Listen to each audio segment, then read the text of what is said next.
Good afternoon, everyone. This is the Budget and Tax Committee, Wednesday, February 9th. Public hearing on legislation. We have 17 bills today. This is a big agenda. I'm going to read off the order in a second. I'm going to like to remind everyone that you'll have 2.5 minutes to present your testimony. When your time is up, you will hear a voice that asks you to please wrap up. Obviously want you to finish up your comments, your last thought on the matter. But if you could wrap up very quickly, that would be great. Because like I said, we have a big lineup today. 17 bills, and this is the order. Senate Bill 404, 400, 401, 228, 85, 378, 132, 148, 310, 348, 332, 333, 412, Senate Joint Resolution 5, Senate Bill 359, and Senate Bill 360 and 361. That's the order. And for the committee, I remind you also, we'll have a work session, voting session after this. So we're got a big lineup today. I'm going to begin with 404, and I believe Mr. Mitchell. Good morning, or excuse me, good afternoon, Mr. Chair. Let me just pull up my testimony. I apologize.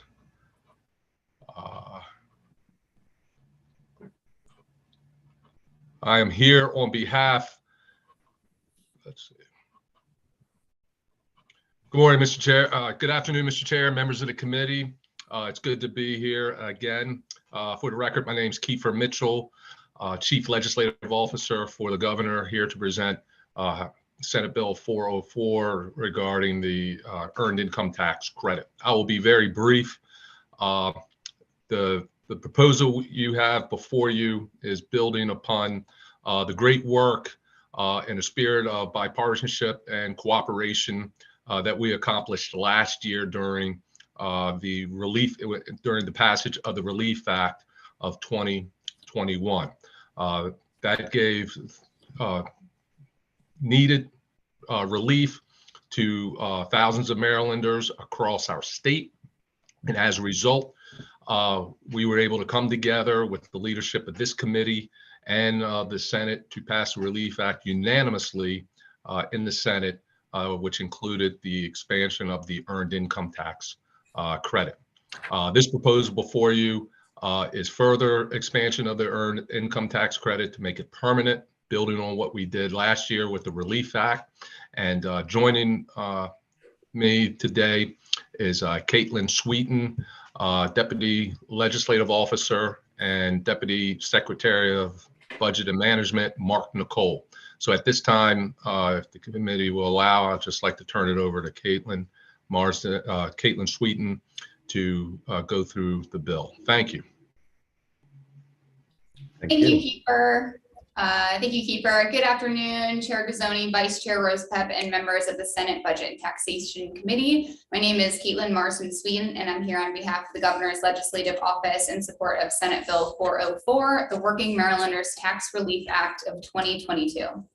As Kiefer stated, this legislation seeks to further expand an important provision of the Relief Act, which is the Enhanced Earned Income Tax Credit. The refundable enhanced EITC was increased to 100% of the federal credit for workers without a qualifying child and 45% for other workers. However, this relief is currently only temporary through tax year 2022.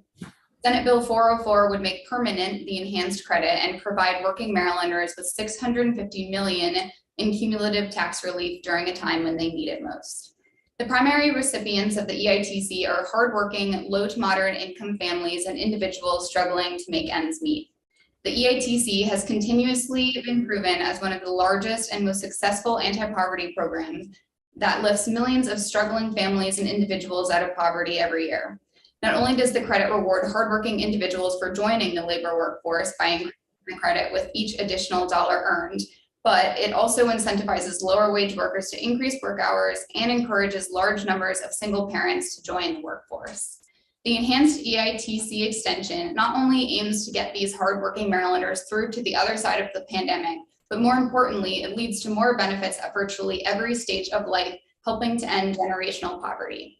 By passing this bill, Maryland can continue to lead the nation in both health and economic recovery while supporting the nearly 300,000 Marylanders who benefited from this invaluable enhanced earned income tax credit in 2020. For these reasons, the administration respectfully requests a favorable report on Senate Bill 404. And with that, we're happy to take any questions you may have. Okay. Mr. Nicole, were you? I'm here to answer questions. Great. Okay, any questions for the administration? All right. Maddie Wojtek. Good afternoon, honorable members of the committee. My name is Maddie Wojtek, and I'm here on behalf of the Maryland Chamber of Commerce in support of this legislation. We've submitted written testimony, so I will keep my comments short, but I did want to reiterate this bill is a great example of government supporting working Marylanders and their families. Making the enhanced earned income tax credit permanent promotes work and fuels the economy. Many who receive this benefit decide to pursue additional education or training to boost their employability and earning power, which has a positive impact on the tight labor market that we are currently facing. With these comments in mind, we request a favorable report, and I'm happy to answer any questions. Thank you very much. Marcia Carter Hall.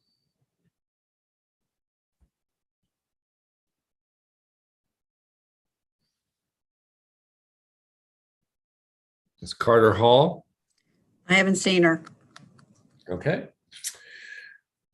That concludes the hearing on 404. We'll move on to 400 and Andrew Castley.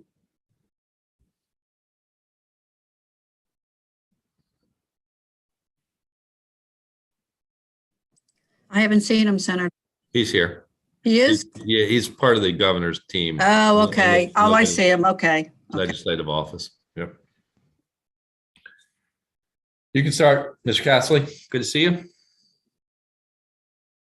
I think you're on mute.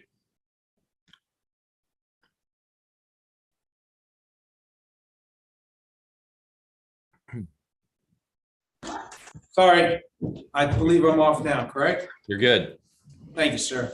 Good afternoon, Chairman Gazzoni, Vice Chair Rosapep, and committee members. For the record, I'm Andrew Castley, Senior Advisor of Governor's Legislative Office. I want to thank you for allowing me to introduce Senate Bill 400 today, which indefinitely increases highway user revenue percentages for local jurisdictions beginning in fiscal year 2025.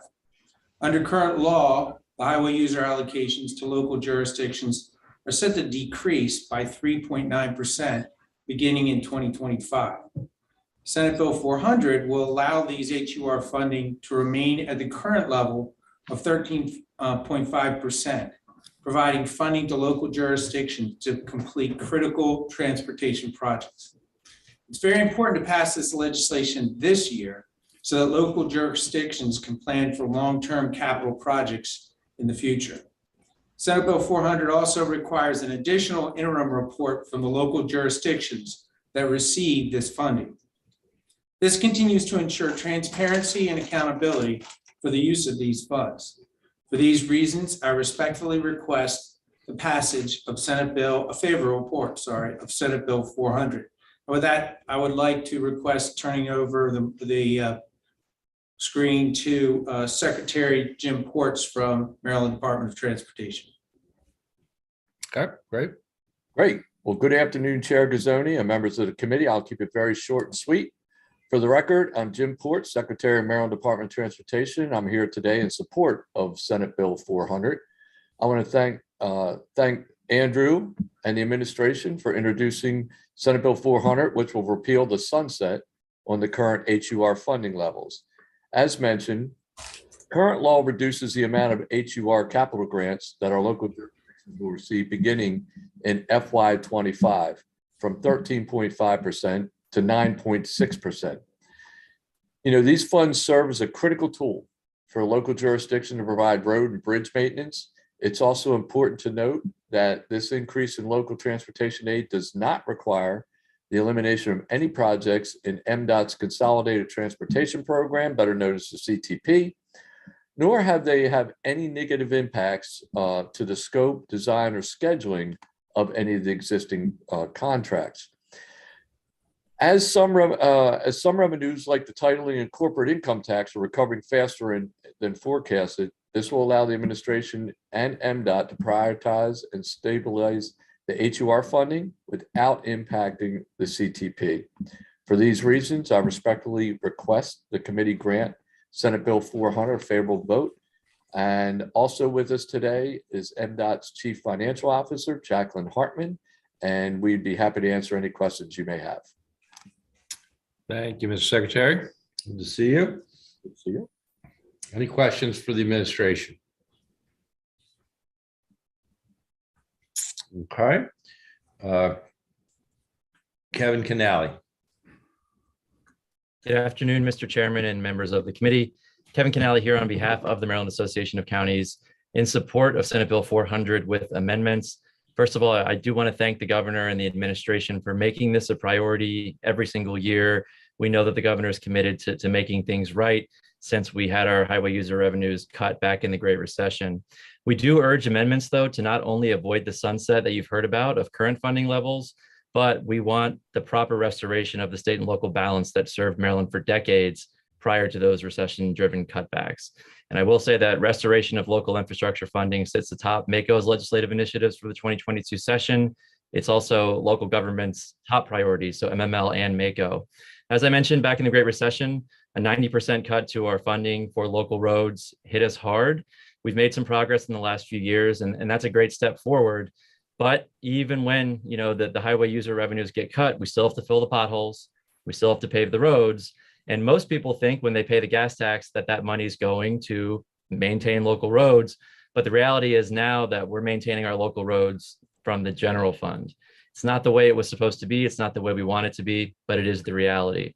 So we'd like to get amendments on this bill to fully restore highway user revenues. Senator McCray has a bill that you'll hear soon that does just that. So again, we appreciate this bill. We appreciate eliminating the sunset, but we do think this year we can go a little bit further and restore highway user, and we'd ask for a favorable report with amendments. Okay, thank you very much. Bruce Bariano.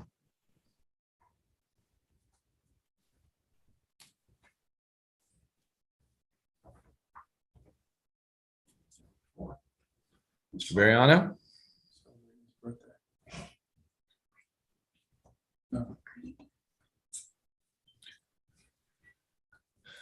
I know I saw him on earlier. Kim, is he there? He is, and I'm trying to get him to mute himself. Can you hear me? Yes, we got you. Okay, I'm sorry about the difficulties. For the record, Bruce Bariano, I'm testifying on behalf of Washington County, Queen Anne's County, clients of mine, and the mayor and city council of Ocean City, in very strong support of this legislation with amendments, as so articulately explained by the representative of MACO. We adopt that position. We are very grateful for this bill being a priority and for the governor's continual efforts and the legislatures as well in restoring critically needed funds for the municipalities and the counties as they take care of a lot of the roads and bridges on behalf of the citizens of the state of Maryland. We would strongly urge going back to full funding as it was before, and and not just removing the sunset so that the current level can be maintained. There's a very strong factual case to be made that additional funding is needed back to the levels it was at. And we would urge a favorable report with the amendments and look forward to working with the committee in that regard in support of MACO and MML. Thank you very much. Thank you. Angelica Bailey. Thank you, Mr. Chair. Good afternoon, everyone. Angelica Bailey, Director of Government Relations for the Maryland Municipal League. First, as others have said, we want to thank Governor Hogan and his administration for putting in this legislation. We know infrastructure and highway user revenues is always a priority, and we appreciate his attention to this. Having said that, as Mako mentioned, MML is also coming in favorable with amendments. Our associations are very much aligned on this issue this year. We fully support the removal of the sunset provision. I think it was Mr. Ports who used the term stabilization, and that's exactly it. If the sunset isn't removed, local governments will drop off the fiscal cliff in FY24. We'll lose tens of millions of dollars in funding, and that's funding that we desperately need. And that's why we're also asking in our amendments for a funding increase. As Mr. Canale and Mr. Bariano both said, removing that sunset is critical. We appreciate it, but it's not enough. Local governments have been drastically underfunded for 10 plus years. That was supposed to be 1 year. It's been 12. In the meantime, essential road repairs either haven't happened or the funding for them had to be diverted from other areas. And anyone who drives know that this is impactful, right? We've all dealt with the potholes off 95 on our way to a Ravens game, or even down here in Annapolis on West Street or Chinkopin Road.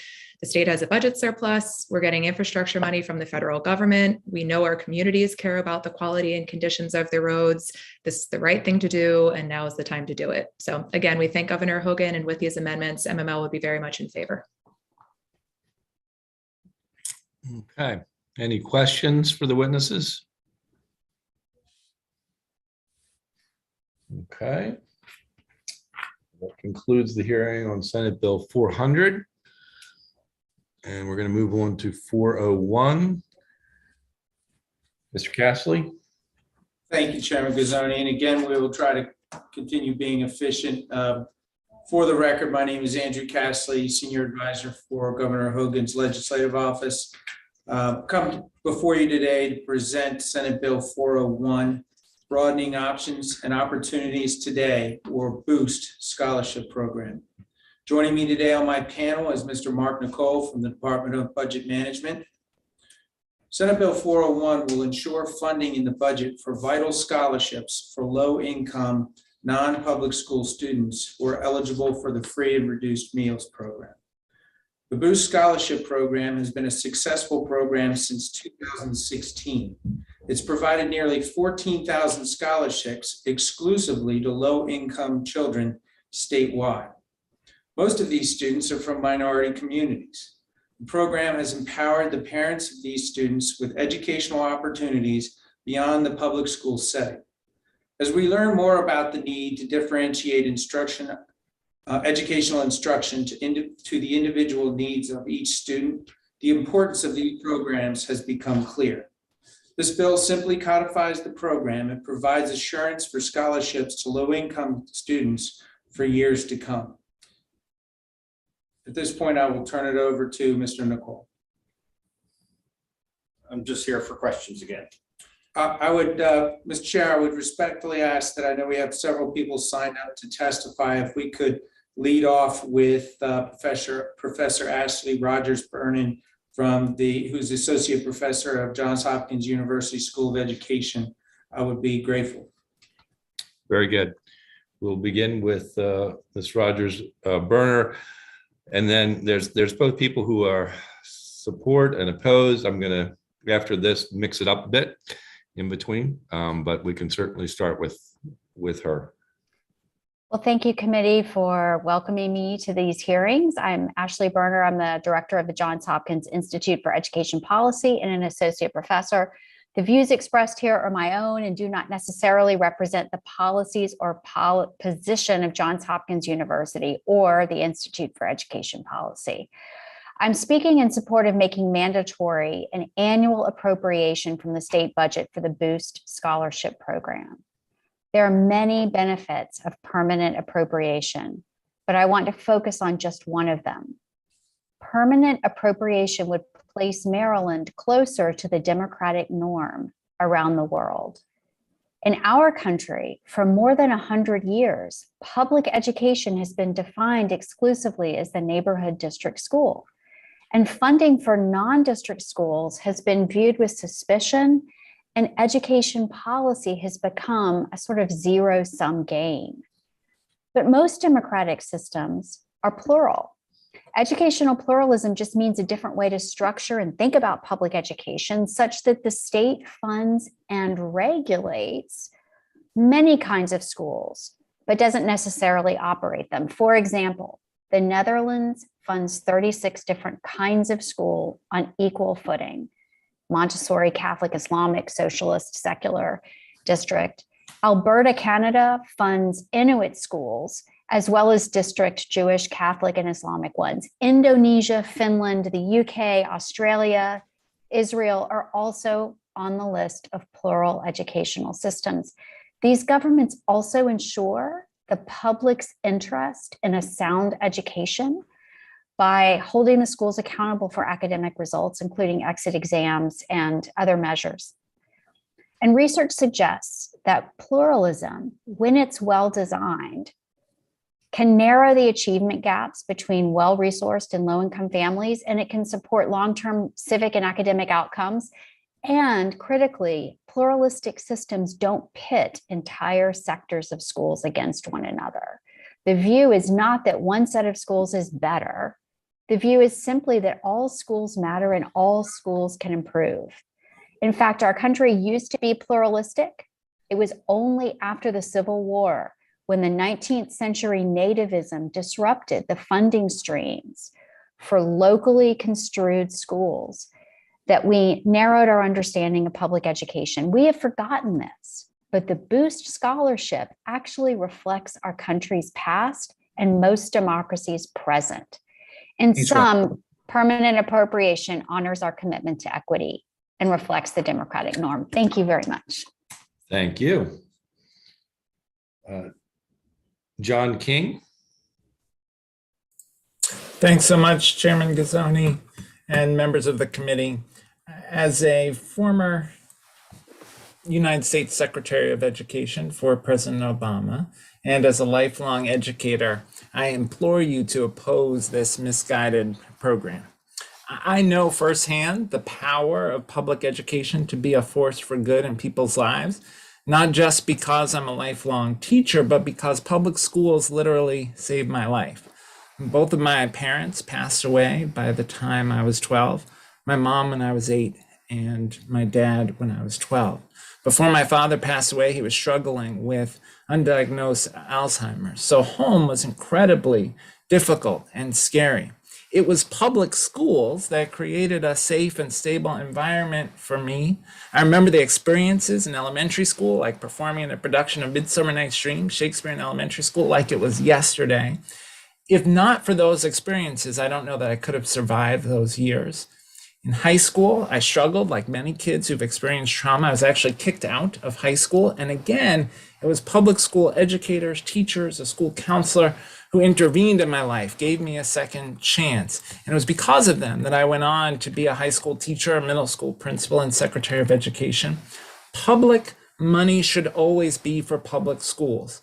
The $10 million that's diverted from public schools to the Boost program not only deprives our public schools of much needed resources, but sends a clear signal that we're giving up on kids like me, that we're no longer making sure that every kid has the same opportunity I did. Sadly, this has been a continuous pattern from Governor Hogan. His most recent budget, as you all know, deprives Prince George's County and Baltimore City of $140 million that was promised in the blueprint for Maryland's future. This committee, I believe, ought to reject this Boost proposal and ensure that resources for public education stay in public schools and give kids like me the chance they deserve. I urge an unfavorable report. Thank you very much. Good to see you. Aaron and Hattie Voltman. Thank you. My name is Erin, and this is my daughter adopted, Nettie. We live in Western Maryland. When Nettie came to us from Haiti at age 7, she had 0 educational background, but she was fluent English speaking. As one of 6 children in our family, we needed the Boost program to help best reach Nettie's needs. My husband is and has been a public school teacher for 24 years. We know well the opportunities of public school, but we are grateful for the option to choose the best fit for our child, for this child, and for each of our children as individuals, some of which do attend public school. Nettie thrives with her smaller student-teacher ratios and grade level adaptations offered at her non-public school. She did not qualify for public school IEP services or alternatives to help her to adapt and survive as a learner. For her situation, non-public school is the best path, and Boost provided her with that invaluable opportunity for her academic success. We have thanks for the Boost program. Thanks to that, our daughter can get the custom education she needs to build her future. Please continue to offer this opportunity for options for each individual child and their need through this program and for this kid. Thank you. Hi, Nettie. I love my teacher. It's fun.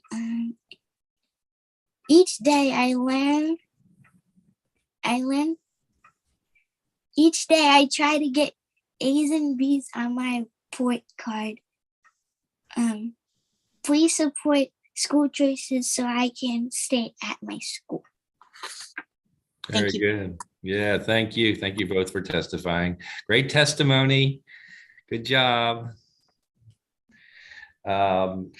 Okay, Tiffany Jones. Good afternoon. My name is Tiffany Jones, and I have 2 daughters. My oldest daughter graduated last year from Bishop McNamara High School in District 25 using the Boost Scholarship Program. And my youngest daughter is currently a 10th grader at Bishop McNamara High School in District 25, also using the Boost Scholarship Program. I taught public school in Prince George's County Public Schools in Maryland for 11 years, but unfortunately I had to stop teaching for medical reasons. I'm a single mom, and not being able to work took a financial toll on my family.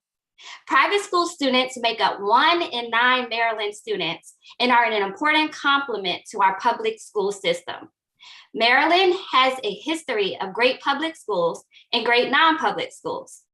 Options such as Boost should be given to all students in need to be able to choose the best fit. Thankfully, Boost gave my daughters the opportunity to be able to continue their amazing education at Bishop McNamara High School.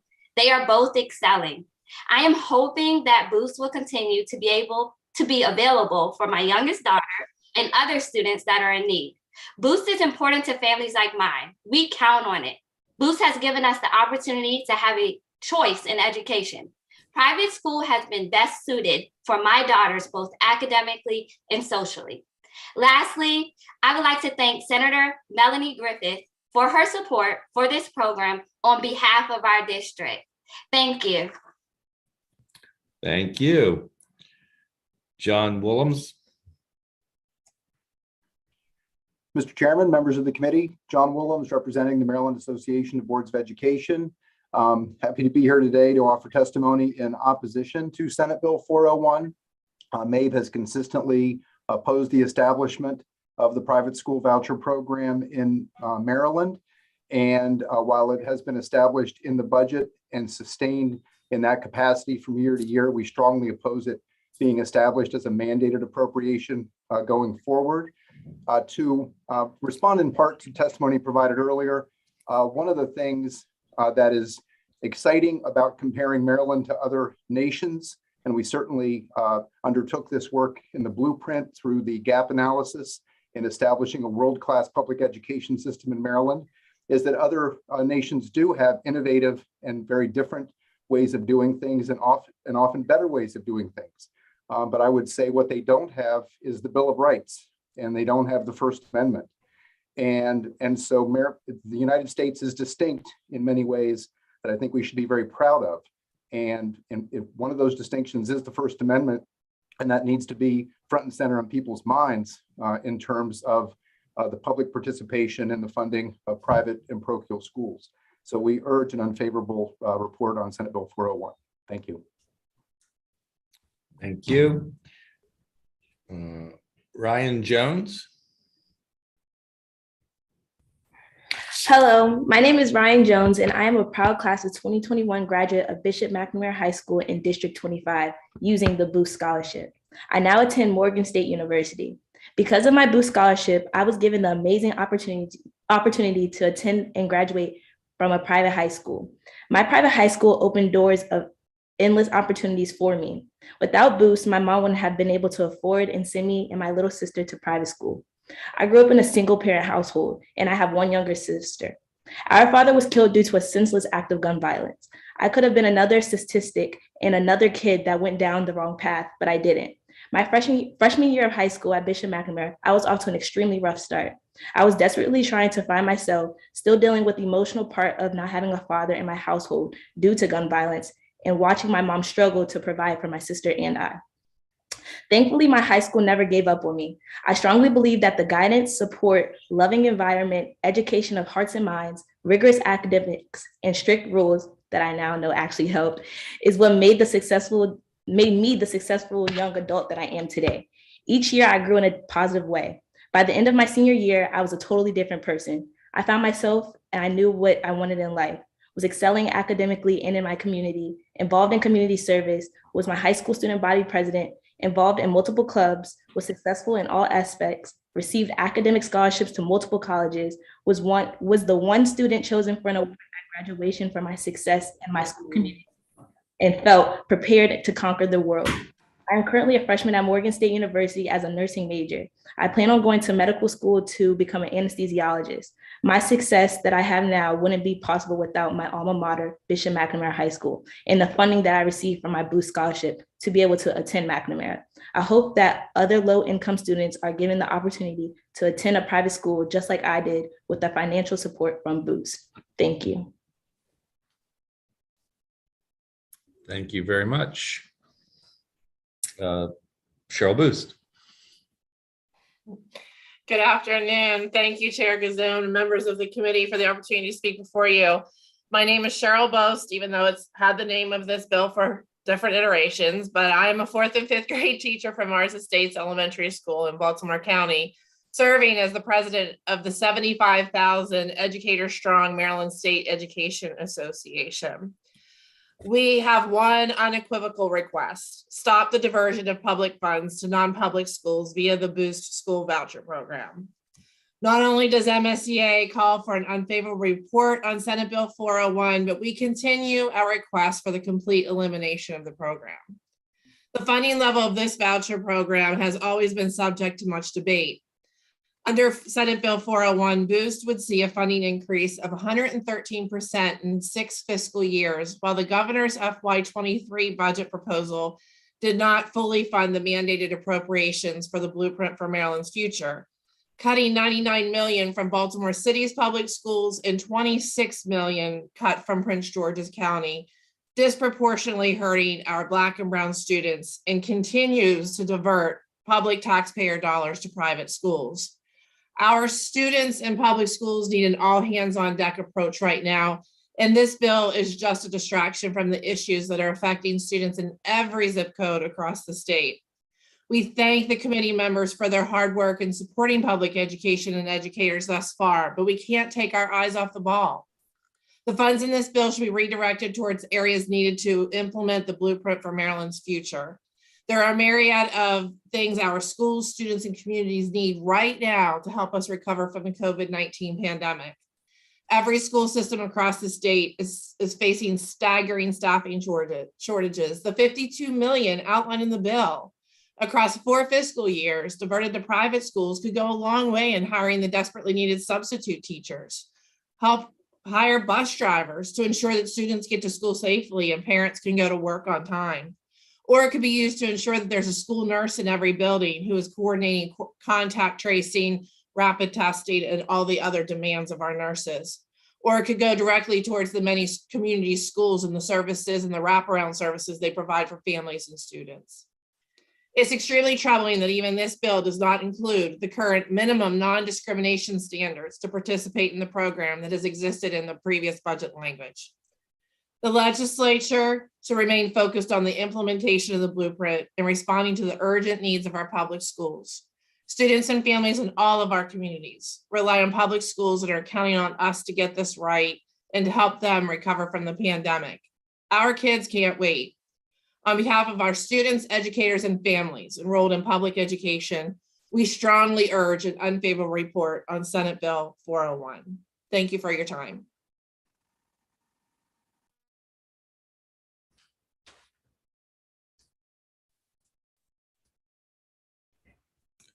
Thank you. Guillermo Brown.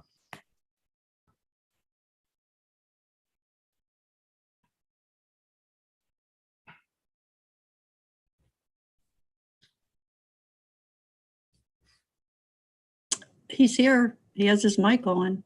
Nope. Not sure.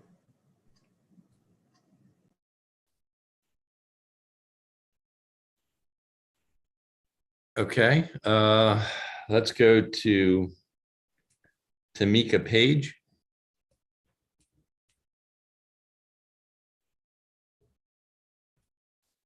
Good afternoon, everyone. My name is Tamika Page.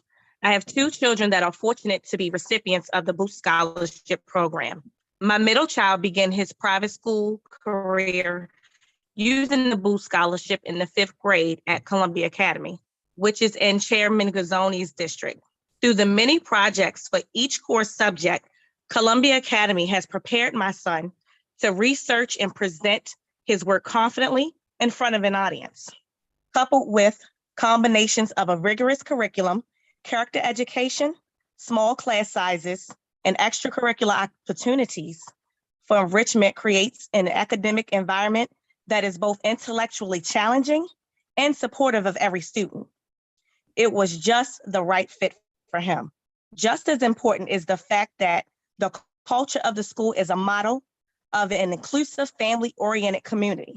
My son has graduated from Columbia Academy and is a freshman honor student at Mount St. Joseph High School, continuing to utilize the Boost Scholarship. And I am thrilled that more schools have chosen to participate in the opportunity to accept students using the Boost Scholarship. In recent years, as we've seen in many other states with strong parent choice programs, their popularity spreads with parents over the years. My daughter is a kindergarten student at Sacred Heart School of Glendon in Speaker Jones's district. And I am hoping that the Boost program will be around for countless years to come. Many families would not be able to provide their children with a public school education without the Boost Scholarship, including mine. I am thankful that my children are being given the opportunity they need for academic success. Thank you for listening to my testimony. Thank you very much. I'm going to try again with Guillermo Brown, who I know that there's a translation issue or translation that Myra Vasquez. Guillermo is supposed to help with that, I think. Yes, you can hear me, right? Okay, good. Okay. Perfect. Oh, good. I'm glad you're both there. Do you want to hear from her first, or? Whatever works for you guys. Okay, very quickly. I am Guillermo Brown. I am the dual language curriculum director at Archbishop Porter's School in Baltimore City, a majority Latino student school in District 46 in Southeast Baltimore. And the unique nature of our school is that it's a dual language school. There are currently 45 low-income students relying on Boost scholarships this year for their education.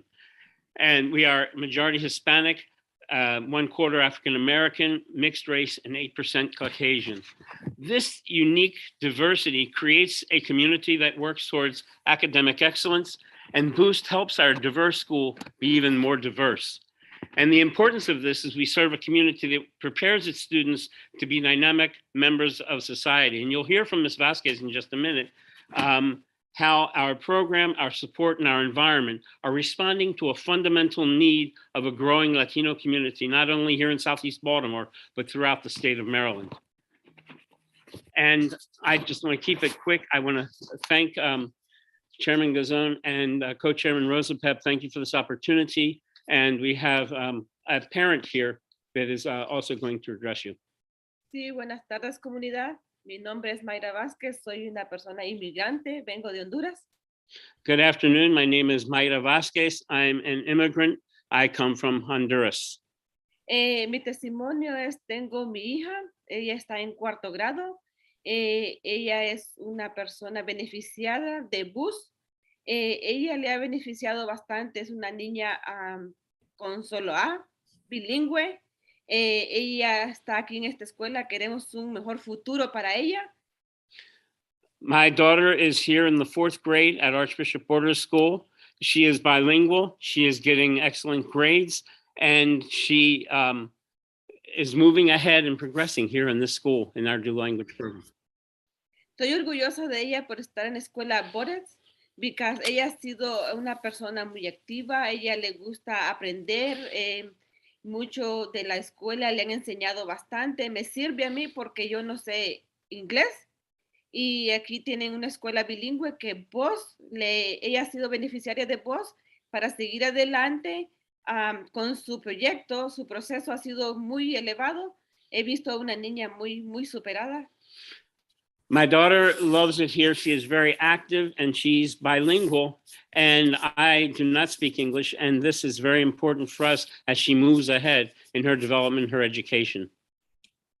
Ella tiene su hermanito, va a venir a 1º grado. Espero que vos los ayude para seguir continuando con la educación, que sea una niña, que sean nuestros hijos, que sean bilingües. Esperamos que vos ha sido muy importante para nosotros y para continuar su estudio y que sean unas personas, su futuro, un futuro mejor para ellos. She has a brother who's going to be going into the 1st grade, and we hope that Boost will be able to help him as well as both of them move ahead and continue their education here at Archbishop Borders. Muchas gracias por escuchar nuestras peticiones. Espero que continúe la ayuda con vos para nuestra familia y para muchas familias, que ha sido muy importante para nosotros. Thank you very much for listening, and we hope that Boost can continue to provide help, not only for our children, but for many children. And thank you for your time. Thank you very much. I really appreciate you being here today. Thank you. Crystal Mosby.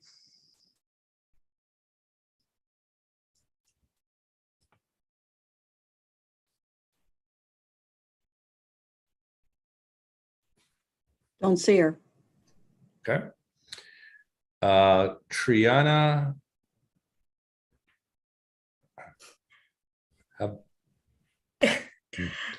Are you trying to say Trina Java-Herfarish? Yes, I was trying. I was waiting for the longest pause and I knew that was going to be me. Say it again for me, please. Java-Herfarish. Java-Herfarish. Yeah. Thank you. Good morning, Mr. Chairman and members of the Budget and Tax Committee. I thank you for the opportunity to address you today, especially on a topic that is so important to my family and my communities.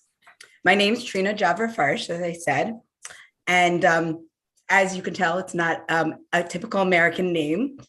My husband, Pasha, and I, and our 5 children are part of the larger Persian and American Jewish community here in Baltimore City. So my husband, Pasha, emigrated from Iran when he was 16 years old. And when he was in Iran, the government did not allow parents to choose where their children could go to school. He was forced to go to the Muslim public school. They were not allowed to establish and attend schools that were aligned with their culture and faith. And when he arrived to the US by himself, he got the opportunity to see free class schools and freedom of choices to send your children. And he saw that we we take some of these freedoms for granted, that the freedom of enrolling your child in a school that you can choose that's most suitable for them educationally wise and culturally wise. Our 5 children attend Jewish day schools in Baltimore. Our daughters attend B'nai Yisrael, and our sons attend Talmudical Academy. Prior to the arrival of the Boost program 6 years ago, countless parents across our community and state, and me included, did not have the opportunity to exercise the freedom of choosing the school that was most suitable to our children. They simply could not afford the cost. The Boost program helped to achieve the dream by making tuition more affordable for parents who struggle financially. Our children have been Boost children since the program began and every year since. We are so deeply grateful to you and your colleagues for the opportunity you have provided us with this program. Senate Bill 401 will take this program from the need of being renewed annually and give it permanence in Maryland law. It will ensure that the funds and structure that are in place allow the children of Maryland to exercise their educational freedom to learn in an environment most suitable to them. We sincerely hope that you report favorably on Senate Bill 401, and I thank you once again for this opportunity. Thank you very much. Okay, I believe that is the last testimony for that bill. So we will close out 401. Chairman. Oh, I'm sorry, is there someone? Oh, you have a question. I apologize. Senator Zucker. Thank you. I had a question for the administration. So if this were to pass, then there would be mandated funding in each budget year. What is your thought around Section 504 with the Rehabilitation Act, with those with developmental differences or disabilities being able to access these schools if we have consistent state money in it? Thank you, Mr. Chairman. Thank you, Senator. So the BOST program is current, or the Boost program, I'm sorry, I'm getting mixing it up now. The Boost program is currently up and running, as you know, and operating across the state. And the program currently has stringent non-discrimination clauses that are in effect. So this bill simply allows MSDE the discretion to operate the program as they currently are without disruption. So everything you're speaking of would remain in effect. Okay, thank you very much. Seeing no other questions, we'll move on to Senate Bill 228.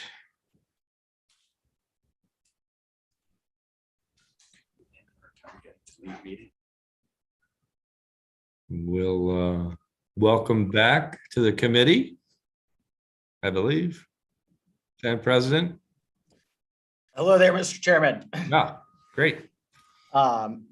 Good afternoon, Mr. Chairman, members of the Budget and Taxation Committee. It is a pleasure to be here this afternoon with you all for one of the issues I care more about than most others. As many of you all know, my life changed pretty dramatically, not the least of which is where I met my wife, Leah, but as a 22-year-old, where I joined an AmeriCorps program called Teach for America and was a public school teacher in West Baltimore. And having at that point gone in, graduated from college and thinking that I understood how the world worked, walked into a classroom with 28 young men and women and realized that everything that I thought I knew about the world was incorrect. And realized that the challenges that many of the young people that I taught on a daily basis that they faced just getting to and from school every day were harder than anything I had faced in my entire life to that point. It was that experience that shaped who I am and what I care about, not just about my belief about others and the power of service and serving others, but also the skills that were developed that I still use to this day and that shape who I am as a person. It's this reason that Senate Bill 228 is in front of you today. I fundamentally believe that the opportunity to serve and to engage in public service for any Maryland young person or middle-aged person that is interested is a critically important tool to not just helping them figure out what they want to do in life, but also is an essential ingredient for restoring the fabric of our democracy. We are a divided society at the moment, And it is often because we have siloed ourselves into like-minded ideals. The single best way to change that in a transformative way is to bring people together, to allow them to serve and to tackle challenges in across lines of difference, so that we can all realize that we are more alike than we are different. Fundamentally, this is the core impetus behind Maryland Corps. Now, this is an issue that this committee has been supportive of in the past. In 2016, then working with then Delegate Hedelman and Delegate Sandy Rosenberg, we passed the Maryland Corps Board, which established a board to set up a program in the state of Maryland that was going to hopefully attract 100 individuals to serve in a Maryland Corps program at a $15,000 a year stipend with a $6,000 a year educational grant. That board was never constituted and the funding has never gone through. This committee came back and appropriated money in the 2020 budget. Unfortunately, this was the pandemic year in which the bill was then vetoed and we subsequently overrode it, but that money would not be available until 2023. Since that time, we've continued working to figure out what is it that Maryland can do to lead across the country. And while it was, I think, a right start with a singular board, it will not lead to the outcomes that are the most important to try and build a real framework where any Maryland young person that is interested in serving their community has the opportunity to do so. And so what this bill does is establishes a separate independent entity that has participation from the Governor's Office of Volunteerism, but is able to engage in its own expansion efforts with small hyper-local organizations that are doing very important work, but also large-scale employers who can offer opportunities for long-term employment after the service year moves forward. To do this, there has to be long-range planning. There have to be agreements put in place. There has to be the shifting of AmeriCorps moving from the Governor's Office of Volunteerism into an entity that can match the Maryland Corps program with the funds that are coming in from the federal government through AmeriCorps. Why now is that we are on the precipice of seeing massive expansion in AmeriCorps dollars for innovation programs. What this bill will do is establish Maryland as a leader across the country for having a program that is thoughtfully looking at how to expand public service opportunities throughout the entire state, not just in concentrated areas, and reducing the barriers that individuals have to participate in service. My last point, Senators, what we've seen with the AmeriCorps program over time is that too often, because of the low stipend amount and because of the other challenges that young people may have, too often we see the experiences of service being limited to those of means, to those who have privilege or who have their own individual personal safety net that allows them to be able to rely on other sources in order to do that year of service and figure out who they are and learn from others. What this bill will do is establish reduce the financial barriers, but also things like transportation, childcare, housing, and allows the Maryland Corps as an entity and agency of the state of Maryland to be able to set up these places and regional centers across the state to ensure that truly every young Marylander who is interested in service and wants to learn about themselves and others has the opportunity to do so. So with that, Mr. Chairman, I believe I have three members of the panel with Fagan Harris, Brianna Yancey, and Kelly Eastman. I see Mr. Harris down there. Certainly open to questions, Mr. Chairman, or if you'd like to go to the panel, defer to your wonderful leadership. Thank you, Mr. President. And thank you for bringing us this bill. Looks like the Vice Chair has a question for you, possibly. Thank you, Mr. Chairman. It's not really a question, but it's a comment. I really think this is a great bill. I think the way you have I supported the bill in 2016 and it was good, but it was like not at scale. It was not fair to all Marylanders. It didn't provide career paths. And you've changed this in exactly the way you described to make it a universal program, which is a big deal. And also to create a structure in which for those who want to do it, it becomes a career path. As you pointed out in terms of your own personal experience, you're going into AmeriCorps and Teach for America, and becoming a teacher was a career path. And allowing people and structuring it to make it easy instead of hard for people when they find their way to not just have a work experience, but to have a career, I just think is spectacular. That's it. Very Thank you, good. Mr. Vice Chairman. Okay, Fagan Harris. Thank you so much. Thank you, Mr. Chairman. Thank you, the entire committee. Thank you, President Ferguson, for your leadership. 15 years ago, my brother got a call that changed his life. It was from AmeriCorps. They wanted him to join the National Conservation Corps to help the recovery in New Orleans. My brother is a lifelong Marylander, and like so many students after 4 years of high school, he struggled academically and he never found his path. He lacked confidence, and after graduation, he didn't have options.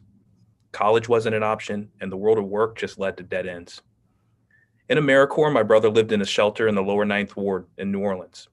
Every morning at 5:30, his corps woke up with the sun to cook for 500 families displaced by the hurricanes. It was the first of 3 meals he would cook that day, and he did this for a year. On the weekends, he helped clear the dilapidated and abandoned houses caused by the hurricane. They had become public health concerns and were distressing communities. After 2 years of service, my brother was a new man. He had leadership and hard skills that set him up for both a career in the trades and a career in the knowledge economy. He chose to become an entrepreneur, and today he is a business owner twice over and a job creator here in Maryland. Through his service, he got the knowledge, the competencies, the experience, the work ethic, and the self-worth that he needed to create value in our vast global economy here at home. Service is a powerful third way for young people not quite ready for the next step in school or who don't know their path into the world of work. Tens of thousands of young people here in Maryland leave high school every year, and they are just like my brother.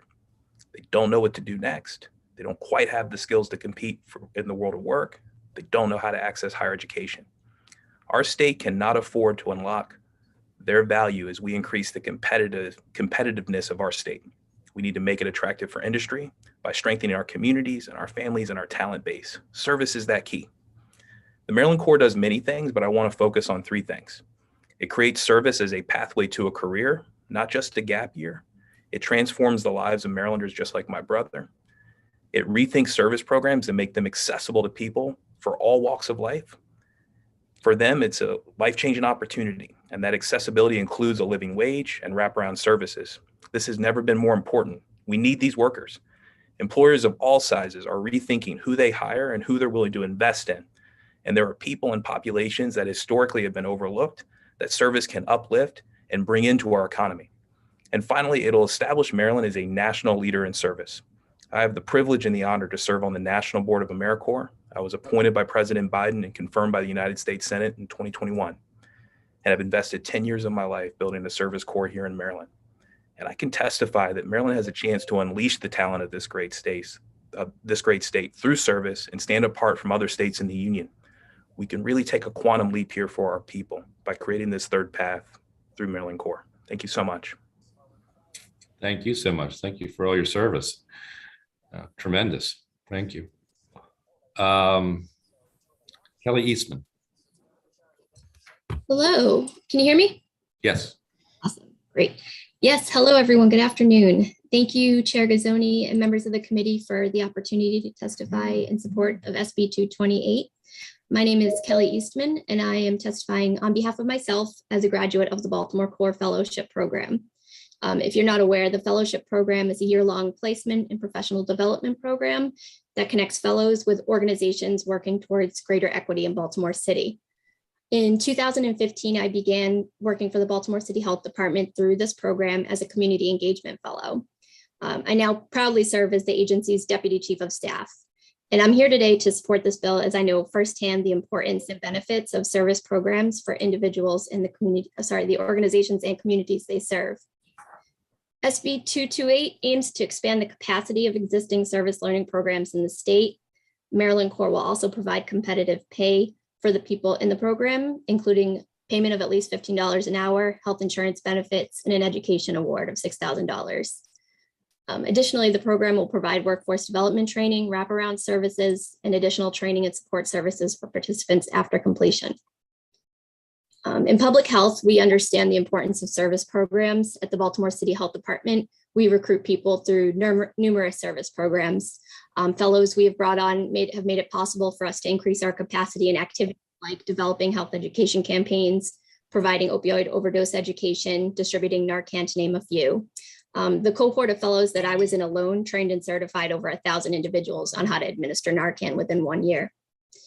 Recruiting through service programs also helps us to develop the next generation of leaders and diversifies our workforce. It is estimated that 22% of governmental public health workers are planning to retire by 2023, and that's next year.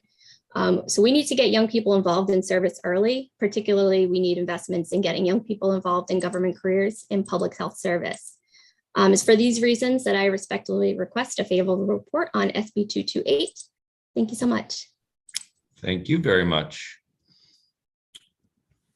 Brianna Yancey.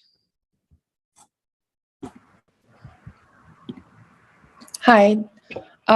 First, I wanted to say thank you to the chair and the members of the committee for the opportunity to testify today. My name is Brianna Yancey, and I'm an alumni of the Chesapeake Conservation Corps, a program managed by the Chesapeake Bay Trust.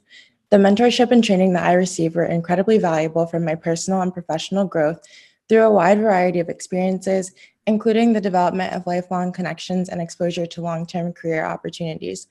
In my corps position, I worked with the Maryland Department of Natural Resources on monitoring and restoring submerged aquatic vegetation, also called underwater grasses. I gained valuable experiences researching, teaching, and cultivating my environmental leadership skill set. My friendships from the Corps have lasted throughout the years, despite people moving away from the Bay region.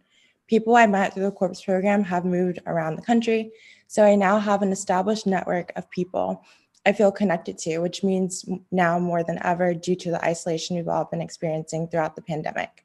The network I built through this program has significantly influenced my career pathway. I have worked with a variety of agencies at the intersection of Chesapeake Bay science and management, with a focus on leading agencies and organizations in efforts around diversity, equity, inclusion, and justice. I care a lot about expanding participation in the environmental field, especially when it comes to work on climate adaptation and mitigation efforts, and the proposed bill, SB 228, would do exactly that. The establishment of a conservation corps will help grow an incredibly important career development pipeline, expand organizational capacity to generate innovative solutions that will protect our environment. So thank you again for giving me the opportunity to testify today in support of this great bill. Thank you very much for your testimony. I should have mentioned at the beginning of this hearing that we've been joined by Senator Washington from the Education Committee. We're jointly hearing this bill. Thank you, Senator, for being here. Daria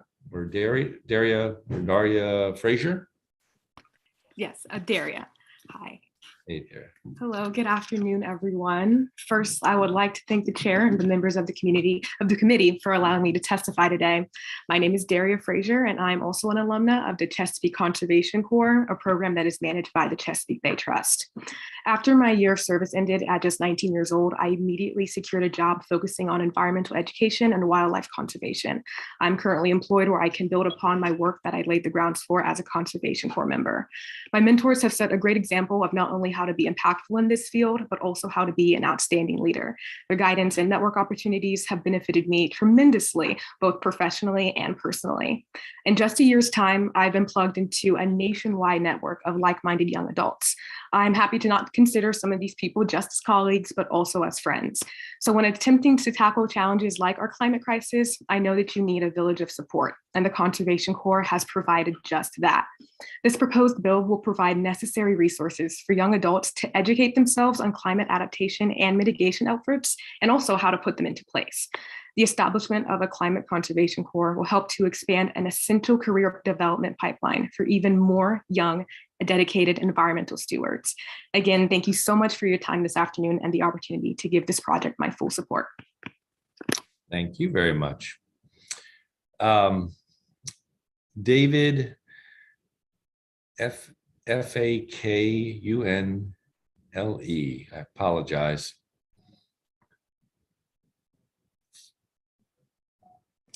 David, are you there? He was here. I think he may have left.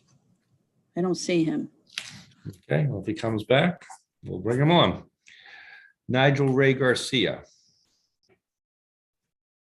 Thank you, Chairman and Budget and Taxation Committee, for hearing my favorable testimony on Senate Bill 228. 16 years ago, I entered the nonprofit space, but I left because I was a recent college graduate and didn't have the guidance or the mentorship to really understand that I was fulfilling my calling. I spent the following years trying other industries and careers, and finally had an opportunity to come back to the nonprofit space. Senate Bill 228 will provide that mentoring and also those wraparound services that our young people need, so that they can be affirmed that they do have a space in serving community and in social impact. In addition to that, the competitive pay would also make them realize that this is a viable career opportunity. Thank you so much for your time and hearing my favorable testimony. Thank you very much. Maya Bond. Good afternoon, Chairman and Committee. My name is Maya Bond, and I am testifying in favor of Bill 0228. Being a Baltimore transplant from the Bronx, New York, I decided to apply for Baltimore Corps for financial stability and access to healthcare. In 2017, I had just graduated from Loyola University, Maryland, and was having a hard time getting an entry-level position, although I was qualified. I was encouraged by Baltimore Corps alumni and grant awardees that organizations like Baltimore Corps provide the kind of opportunity I was looking for. During my fellowship with the Baltimore City Police Department Consent Decree Implementation Unit, I was able to receive a higher paying entry-level job than those I was applying for in the communications field at the time, in addition to health benefits. I was able to get on my feet and started making my own roots in the city I have come to love. I have since worked with the Mayor's Office of Neighborhood Safety and Engagement, utilizing my communications degree and community engagement skills to further public safety in Baltimore City. Service provided me with an entirely new perspective on how I can live my life. I'm even more devoted than ever to creating a more equitable outcome for historically underserved communities, not just in Baltimore, but throughout the entire state of Maryland. This bill would not only provide an opportunity for transplants like myself to contribute to bettering the Maryland community, but also provide broader access to wraparound services like mental health care that are especially critical now more than ever. I humbly urge the committee to pass this bill to build a better future for our state. Thank you for the opportunity to testify. Thank you very much. Vince McAvoy. I never saw him, Senator. Okay. Nicholas Redding. Hello, I'm Nick Redding. I'm the president and CEO of Preservation Maryland, which also operates a national program known as the Campaign for Historic Trades in partnership with the National Park Service and the Historic Preservation Training Center, a unit of the Park Service based out of Frederick, Maryland. And there we've really seen the value of youth and recent veteran engagement in historic trades and public service. We've submitted written testimony in full support of SB 228. And I'm here to offer just a few quick reasons why we think this program should be established and why it's so important. First, as I mentioned, we have seen the value at the federal level of this trades training program, where we deploy young adults and recent veterans in national park units around the nation and here in Maryland. And not only restore irreplaceable historic fabric, but are also providing clear and meaningful pathways to careers. And a trades program at the state level through a program like Maryland Corps would be invaluable. It would help restore state-owned historic resources, which was clearly identified by the State Park Investment Commission as a challenge and an opportunity. But it also, again, will create meaningful career pathways. Jobs in historic trades are very well paid, and there is a huge lack of trained tradespeople in the state. Similar to the comments made about healthcare, there is a tremendous challenge associated with filling positions in all sorts of trades. And this experience provides an opportunity to join the private sector, to continue on with state government, or to take advantage of one of the state's many trades unions and their training programs. But in a larger sense, and similar to what Senate President Ferguson mentioned, I personally believe that public service is a critical tool in addressing the partisan divides that plague the country. And they build a common empathy for each other. It creates an awareness of others and a commonality of our shared experience. You send somebody from a city to a rural area, send somebody from a rural area to a city, and we realize that we have far more in common than we have, which divides us.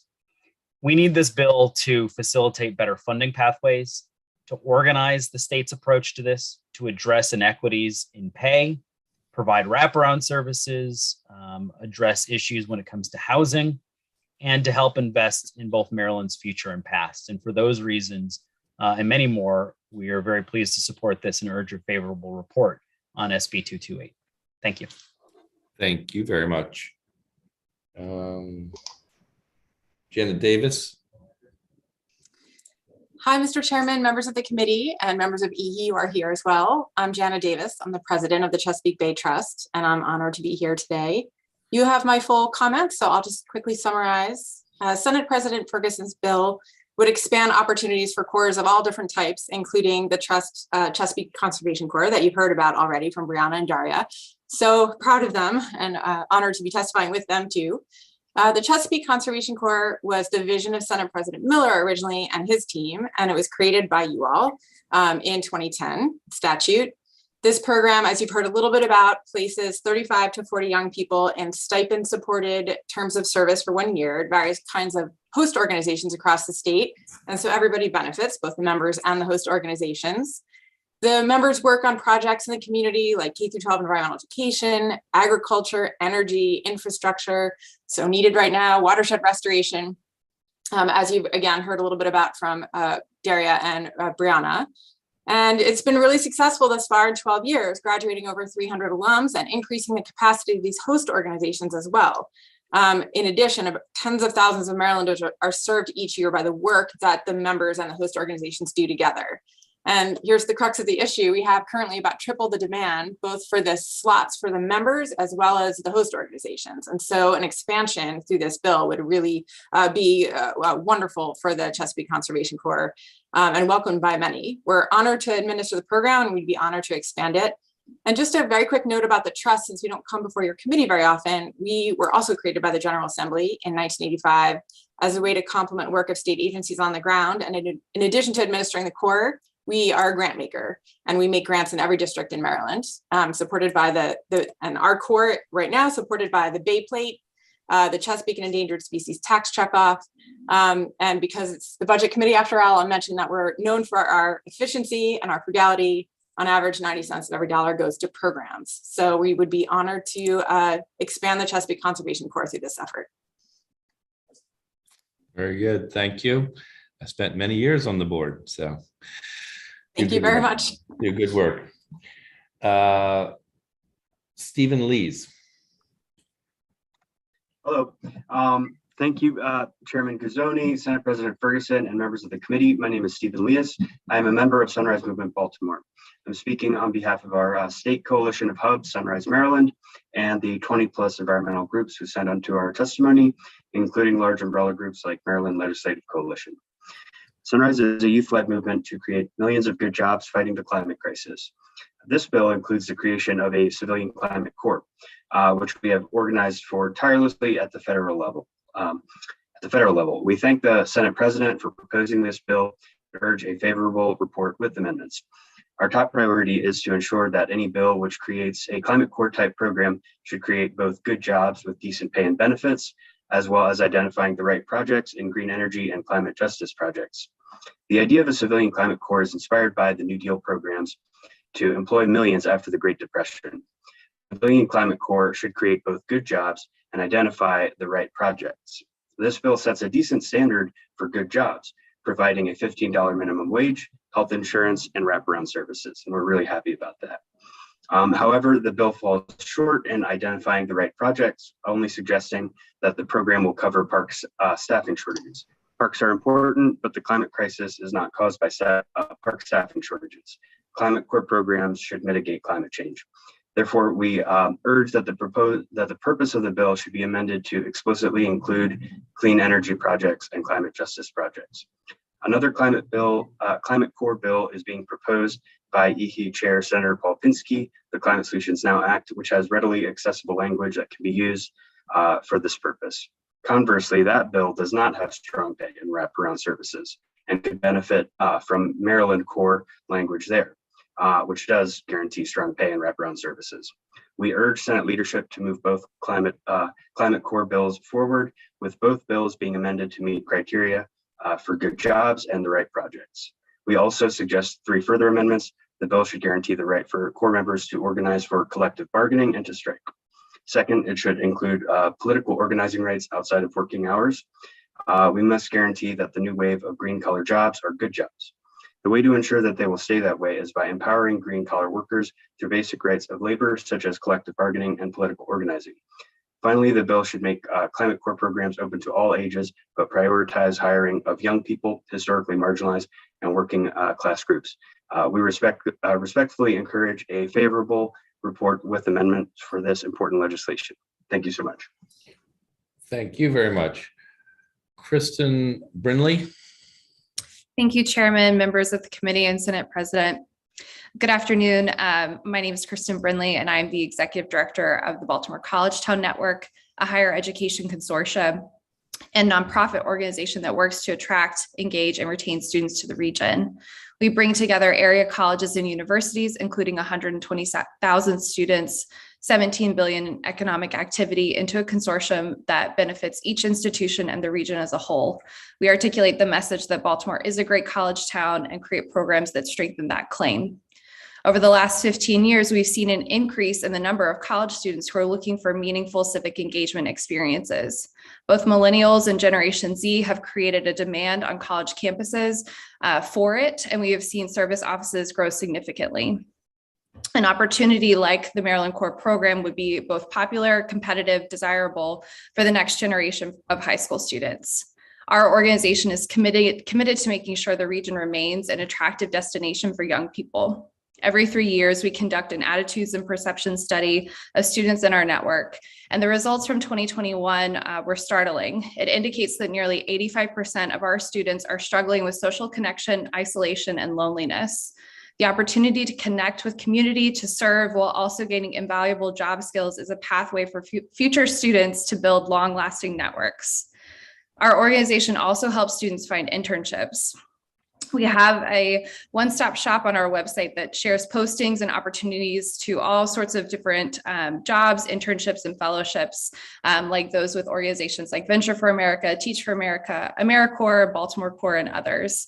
These are desirable, attractive opportunities for current college students, and I believe will also be of strong interest for students in high school who may be looking for a year of workforce training before committing to a degree program. Research on Generation Z indicates that students value solving social issues and are looking for ways to connect to organizations who are addressing some of the most challenging issues faced by our modern world. Gen Z is also very focused on financial stability and strategic career development. For those reasons, I'm here today to recommend a favorable report on SB 228. The Maryland Core program would establish a separate entity that would greatly benefit not only Baltimore and the Baltimore region, but the state as a whole. The board's ability to provide, as mentioned, these wraparound services to young people taking advantage of this program is invaluable. Too often, our core members and fellows do not have the adequate resources to be successful in their roles. And with this level of oversight and coordination, core members are more likely to have positive experiences, setting them up for a life of public and community service. While not designed for college graduates, this program is an exceptional gap year experience for those who may be interested in matriculating to one of our colleges or universities, as they are eligible for a $6,000 scholarship at an institution in Maryland. It also provides the necessary skills training for those who may not feel college is the appropriate path. Maryland needs strong workforce development programs like this one to maintain the longevity and health of the state. Thank you all for your continued service and for hearing my positive testimony today. Thank you very much. Derek Fletcher. Good morning or good afternoon. Thank you, Mr. Chairman, to the Senate President and members of the committee. Thank you for allowing me to testify this afternoon. I'm Derek Fletcher, Chief Strategy Officer for the Y in Central Maryland, also representing the Maryland State Alliance of YMCAs. As the largest provider of childcare services in the state of Maryland, the collective alliance of YMCAs in the state of Maryland, we stand today in support of Senate President Bill Ferguson's Senate Bill 228 for the Maryland Corps program. It is our belief that through this key endeavor, the state will join us in our mission to create opportunities for people to improve their lives and their communities. At Maryland's WISE, through empowering young people, improving individual and community well-being, and inspiring action, we aim to create meaningful change across the state of Maryland. Moreover, our collective value includes the notion that everyone deserves the opportunity to reach their fullest potential, a notion that is shared through the aims of this legislative initiative. As a leader in the childcare sector within the state, the Maryland WISE look forward to serving as a prospective programmatic partner that can attain the core goals of this bill, having geographical diversity amongst providers as we serve urban, suburban, and rural communities throughout the state, and helping program participants develop the critical job skills necessary for creating a more equitable and just society through service to their communities and being a regional operating partner that has a global view of the needs of the communities that we serve. In addition to the necessity for this impactful program, we strongly urge the General Assembly to continue the work needed to support the childcare industry through a broader set of structural changes. As the Maryland State Alliance of YMCAs, we know that safe, dependable, affordable childcare programming, inclusive of early childhood, school age before and after school, and as well as summer camps, is in great demand. In fact, it's in greater demand now more than ever between ever increasing labor shortages, frequent and sporadic school closures, and the Great Resignation. A key example of this necessity can be found from 2014 to 2020, where we witnessed the percentage of Maryland's young people who would have attended an after-school program if one were available rose from 36% to 48%. Nearly 60% of Maryland parents say that after-school programs are too expensive, and demand for after-school care is highest among families of color, who are more likely to report that enough opportunities are not available in their communities and that programs are unaffordable. The Alliance of Maryland WISE strongly requests the committee's favorable report on Senate Bill 288 because we deeply believe it will incentivize people with a variety of skills, talents, and experiences to enter the childcare profession and alleviate the societal and bureaucratic roadblocks of non-germane professional credentials that make entrance into this important profession not quite worth it. Thank you, Mr. Chairman. Thank you very much. I believe that's everybody on the list. Kim, did we miss anybody? Anybody join us? No, I think we're done. Okay, that concludes the hearing on 228. Thank you, Mr. President.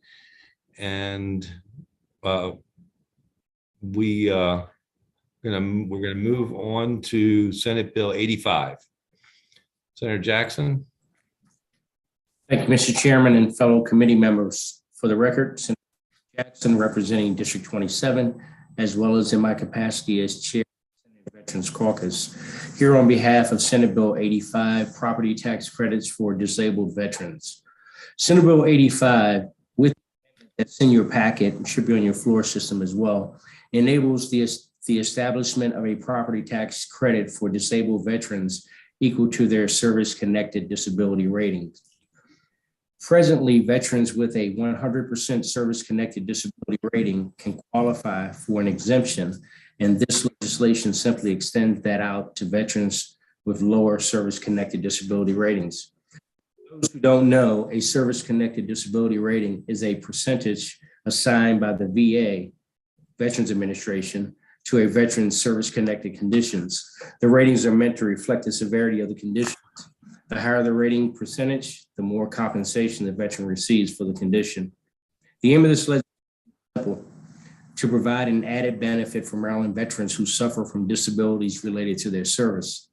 Presently, roughly 372,000 veterans reside in the state of Maryland, with 20% of those veterans having some sort of service-connected disability rating. For fiscal year 2022, only roughly 18% of Maryland's disabled veterans were able to take advantage of the tax exemption related to the 100% service-connected disability designation. Meaning, Mr. Chairman, that the other 82% of our disabled retirees remain ineligible for such a benefit. Maryland continues to endure a mass exodus of retirees from our state, including our disabled military veterans. If enacted, this legislation will be a small way to again reiterate their value to the state. This enabling, and again, with the amendment, this makes this legislation enabling. So with that, Mr. Chairman, members of the committee, I would ask the committee for a favorable report on this bill, and I will stand along with my panel for questions afterwards. Thank you, sir. Thank you, Senator. Kevin Canale. Good afternoon, Mr. Chairman, members of the committee. Kevin Canale here on behalf of the Maryland Association of Counties. Technically, your written testimony says in opposition of this legislation. We were when it was a mandate, but we really appreciate Senator Jackson working with us for these enabling amendments. We're talking about property tax revenue here. It's the biggest source of revenue for county governments, and we certainly want to have this tool in the toolbox, but we also appreciate the fact that Senator Jackson understands it should be enabling, because we don't want to put counties in a tough spot if they're not able to do this, or if it's not something that it's not something they're able to do at this time. So with it being enabling, our concerns have been addressed. And again, we really appreciate the bill, and we'd ask for a favorable report as amended. Very good. Thank you. Lydia Meeks. Good afternoon, Senators. I'd like to thank you for the opportunity to speak today. My name is Trent Hudson, and I'm part of the government class of Wye River Upper School in Centerville, Maryland. I'm here today to discuss SB 85, which would establish a property tax credit for service-disabled veterans. Our school is in a repurposed National Guard armory and has always had strong connections to the military. My entire class knows veterans, and our school has a history of alumni who joined the military after high school. Our families and friends are members of the military. This tax credit for disabled veterans is something we feel strongly about. Most veterans who have a permanent service-connected disability struggle to find jobs. It is hard for them to pay for necessities such as groceries, taxes, and medical bills. Veterans give so much to this country, yet we rarely give back to them. This bill would take us closer to paying veterans for what they did for this country, and also lets Maryland honor their service in a unique way. This bill could help provide veterans with the compensation they need to run their households. In addition, this bill would provide for family members who are living with and caring for permanently disabled veterans. By having reduced property taxes, the state can become more appealing to veterans. This increases houses bought, and the increase in homes and general household expenses helps to amend what the state loses through the property tax credit for veterans. I believe that a property tax credit for disabled vets will improve Maryland and not harm it. Providing this break for veterans can help show our respect and honor to those who serve our nation. Thank you, Trent. I guess you're part of the Senator's panel. Is that right? Yes. Great. Is there others? Maybe I don't have the lineup right. Is there a Lydia Meeks? Sorry about that. When I signed up, I the name Trent, but I'm actually the teacher. Oh, excellent. Well, great. So my students were researching, and as a class, they wrote a joint statement that Trent read. That's awesome. You did a great job. Thank you very much. Mr. Chairman, Yes. Question? Senator Eckert here. Trent and team, thank you very much. I serve on the Wye River Upper School Board. So full disclosure here, I'm very impressed. Thank you. Yay. Very good. Very good. All right. Any questions for the senator or his panel? Okay. Very good. Thank you so much.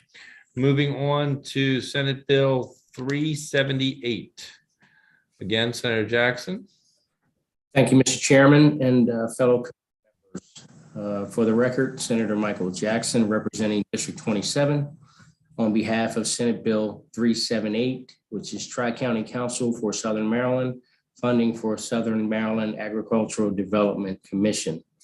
Senate Bill 378 is a piece of legislation that requires the governor to make a yearly appropriation of $900,000 from the Cigarette Restitution Fund for the Tri-County Council for Southern Maryland to fund the Southern Maryland Agriculture Development Commission, commonly known as SMATIC. Many of you already know that the SMATIC serves Anne Arundel counties, Calvert, Charles, Prince George's, and St. Mary's counties, providing a myriad of resources to the farming community. SMATIC works to connect local farmers to consumers and provides support grants and promotional assistance to help the Southern Maryland farming community grow and thrive. In addition, SMATIC also works to support farmland preservation efforts to ensure that the rich agricultural history of Southern Maryland continues indefinitely. Previously, Mr. Chairman and colleagues, as a House member, I served on the board for SMATIC, and in my capacity as the Senator for District 27, I represent three of these 5 counties.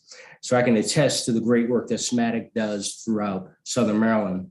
The yearly allocation provided by this legislation will provide SMATIC a consistent and completely dependable funding source that would allow them to grow and multiply their efforts to promote agriculture in Southern Maryland. SMATIC truly serves as a guardian for the future of agriculture in Southern Maryland. This legislation will help to ensure that mission continues in perpetuity. And with that, Mr. Chairman, colleagues, I would ask the committee for a favorable report, and I'll stand with my panel for questions at the end. Thank you. Thank you, Senator Shelby. Watson-Hampton. Thank you, Mr. Chair and members of the committee. I'm Shelby Watson-Hampton, Director for the Southern Maryland Agricultural Development Commission, known as SMATIC, a division of the Tri-County Council for Southern Maryland.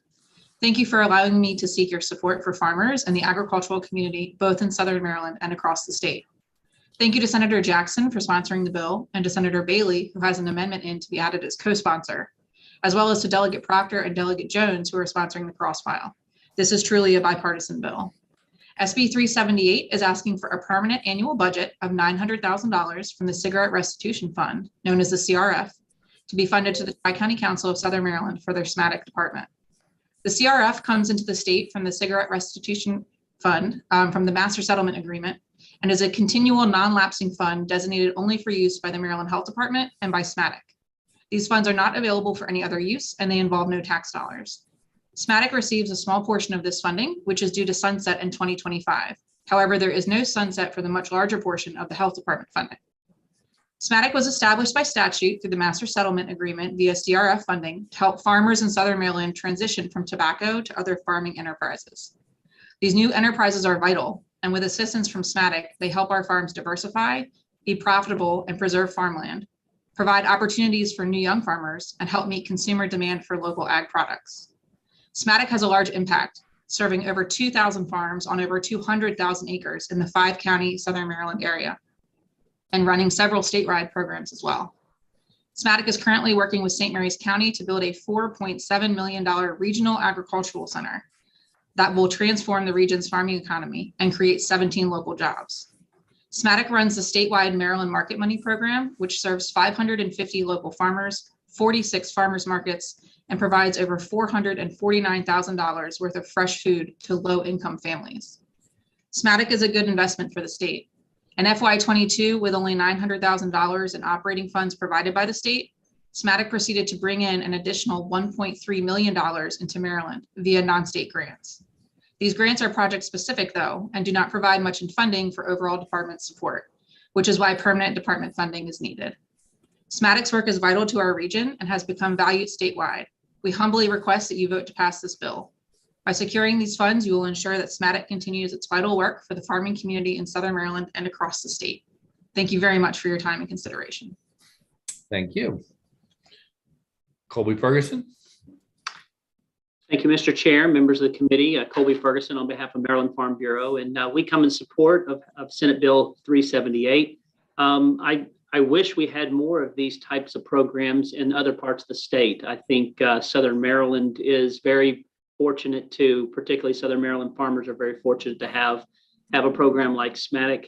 And it really has helped those farmers that were in tobacco and transitioned out of tobacco into more of the specialty crop, direct-to-consumer type projects. And they would not have known how to do this without an economic development office like SMATIC. And so going ahead and making sure that this is permanent and taking care of that problem now instead of waiting for a couple of years and then possibly having that money lost, I think is a good way to move forward right now and take care of a very valuable program for farmers in Southern Maryland. So we support the bill and hope for a favorable report. Thank you. Chantal Brooks. Yes, good afternoon, Chairman and members of the committee. I'm Dr. Chantal Brooks. I'm a retired physician, but a newly minted farmer. In 2016, my family and I moved to Prince George's County and started a small beef cattle farm called 804 Cattle Company. We currently sell pasture-raised beef to the local community through an online website with on-farm pickups and monthly deliveries to surrounding counties and Washington, D.C. I'm here today in strong support for Senate Bill 378, Tri-County Council for Southern Maryland, funding for Southern Maryland Agricultural Development Commission. As you have mentioned, the annual budget of $900,000 is from the Cigarette Restitution Fund to be funded to the Tri-City Council of Southern Maryland for their SMADC department. The SMADC has successfully utilized the CRF fund to date to help support and develop the many other sectors of agriculture, such as ours, as with livestock. SMADC serves 2011 farms in the 5-county Southern Maryland area, of which we are one. 804 Cattle Company has worked closely with SMADC, and they have been our go-to resource for marketing, meeting and working with other farmers in the area, and providing valuable insights on state-funded assistance programs. In addition to their marketing of our farm through websites, articles, and videos, their grants have allowed us to improve our cattle handling facilities as well as purchase freezers so that we could expand to meet the demands of Maryland residents facing meat shortages during the COVID-19 pandemic. Their mission to provide farmers with centralized information to grow their potential and for consumers to access these same farms is one that they have fulfilled many times over. This organization, I believe, is key to farming success in Southern Maryland and must continue to receive the necessary funding. I thank you for your attention. Thank you very much. Kevin Addix. Thank you, Mr. Chair, Mr. Vice Chair, members of the committee. Kevin Addix on behalf of Grow and Fortify, which represents value-added agricultural businesses in the state. And I'm here to vouch for this organization. This organization, along with very few others in the state, are single-handedly behind the expansion of certain industries in Southern Maryland. I'll use the example of the wine industry, which was funded through cigarette restitution funds through SMATIC to get vineyards planted in Southern Maryland as a proof case to make sure that grapes worked in Southern Maryland. Now we have multiple Governor's Cup top level award-winning wines from Southern Maryland. This is more than an organization that does good things. This is an organization that gets things done. Rarely do you see organizations like this actually implement the build out of facilities that directly impact small businesses and especially that impact farmers. And so with that, I urge your funding of this organization and the support of SB 378. Thank you. Thank you. Senator Elfreth has a question. Thank you, Mr. Chair. It's a simple one. From my understanding, the farmers in my district in South County also benefit from SMATIC. Isn't that so, Senator Jackson? Absolutely. Absolutely.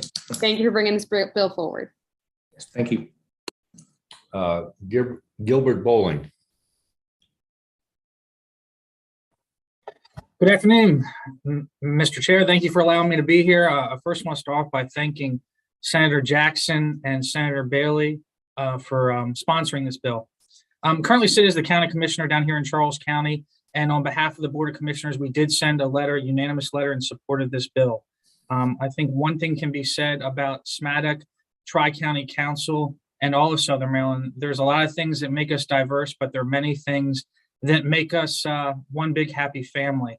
And what we're talking about today makes us one big happy family. And it's interesting, Senator Elriff, if I say that right, from Anne Arundel County, I assume. Anne Arundel. SMATIC covers Charles, St. Mary's, Calvert, and Anne Arundel County. And I can tell you, as a policymaker here in Charles County, I have not held back on my advocacy for this group and this organization. I had the opportunity to serve as a Tri-County Council chairman, and I advocated for them. I had an opportunity to serve on their board, advocate them again. And now as a county commissioner, I'm going to advocate for them here. Also, I just want to give you like a little personal testimony from me. I'm a farmer as well. One of the few elected officials around that's actually still farming. When I was 20 years old, when this started with SMATIC back in 2000, fresh out of college, my dad said to leave the farm and go get a real job because farming's dying and we need you to make a good living and have a good benefit package. So up north, I went to Prince George's County and had the opportunity to serve the citizens up there for over 22 years. And sure enough, I come back after 22 years and retire. And the farm's not only still here for my family, but this wonderful organization is here to support it. And they've kept their word, and I'm going to keep mine and keep advocating for them. And I just want to let you know that there's small things, actually big things that are happening down here. They're making a big impact on our farmers down here and really bringing this ag economy back to life.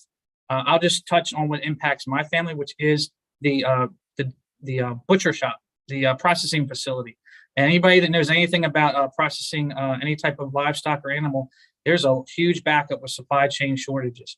I'm sitting about a year out where I have to schedule my appointments to process meat from the local community. And when they're able to finish this facility, I'll be able to do it within weeks. And that's going to be able to provide healthy, fresh food to our community. And one thing we've taken at the county level pretty seriously is the lack of equity when it comes to access to healthy food. And we've used the program in SMATIC to help get food out to our community in Waldorf. And it's had an amazing amount of impact on them and in our school system. So I stand in support of the bill. And I just really, from a Charles County perspective, I really appreciate what Senator Bailey and Senator Jackson are doing. We fully are behind them and appreciate it. Thank you. Thank you very much. Lucille Walker.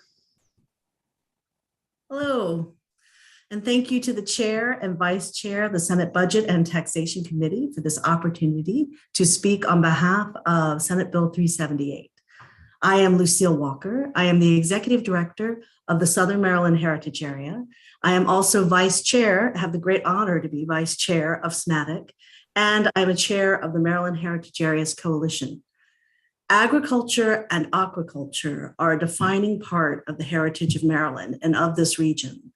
SMATIC has been and remains pivotal in farming assistance, food security, encouraging innovation, and incubating cutting-edge agricultural models.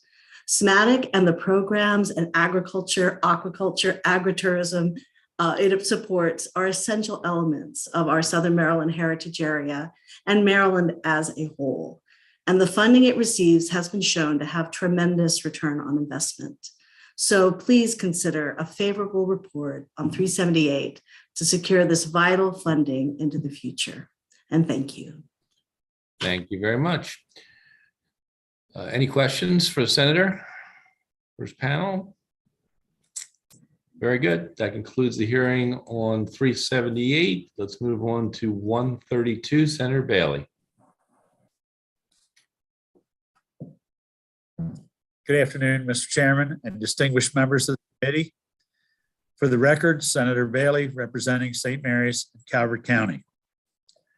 Today, I want to talk to you about Senate Bill 132, which is a property tax credit for public safety officers. This would give local governments the authority to determine which public safety officers are eligible for local property tax credits in their jurisdiction. In the 2019 legislative session, I introduced a bill that expanded eligibility for this property tax credit to volunteer EMTs. Following passage of that bill, I heard from other law enforcement officers who are employed by the state and were not currently included in the list of public safety officers eligible for this credit. Under current law, counties and municipalities can give a property tax credit to a firefighter, an EMT, a correctional officer, a police officer, or a deputy sheriff who are employed full-time by a public safety agency in the county or municipality where the individual resides. This existing property tax credit authority is also available for volunteer firefighters and volunteer emergency medical technicians for a public safety agency in the county or municipality where the individual resides. Senate Bill 132 repeals this existing definition of public safety officer and instead allows counties and municipalities to expand this eligibility to whoever they define by law to be public safety officers. This, in fact, would cover state police officers and state officers that live in your county. Senate Bill 132 also repeals an existing $2,500 limit on the amount of property tax credit that may have been provided by local jurisdiction. This property tax credit is granted at the discretion of the county or municipal government. There is no state physical impact, and the impact on local governments is limited to those who choose to implement this credit. This bill is identical to Senate Bill 303 as amended by this committee in the 2020 legislative session, which passed the Senate 45-0. I respectfully request a favorable report on Senate Bill 132. Thank you very much for your consideration. Thank you, Senator. We have a number of pieces of written testimony. I don't have anyone else signed up for that. Any questions for the senator? Okay, thank you very much. Thank you. Have a good afternoon. You too. Moving on to Senate Bill 148, Senator Patterson.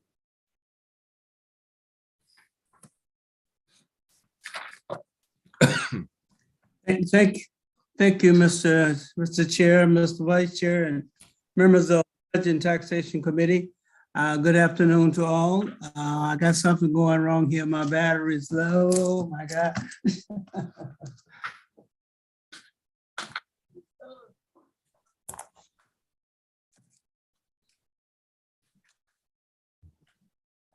Hope I'm doing it right. Yeah. Okay, am I coming through?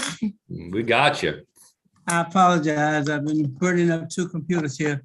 But thank you for the opportunity to present a good bill, Senate Bill 148, a bill that has been before your committee at least 2 or 3 times. So I will not dwell deep down into the weeds, as one member of your committee used that phrase, in the weeds. But to say to you that I believe that if there's any one group in our environment that we should provide some relief to, certainly would be that of our veterans. In Maryland alone, we have about 378,000, of which 83,000 are disabled. In Prince George's County, we have approximately 56,000, of which 16,000 are those with some form of disability. Throughout the states, there are 9 that are already providing some type of relief form to veterans at the 50% level. But this bill speaks only to 80%.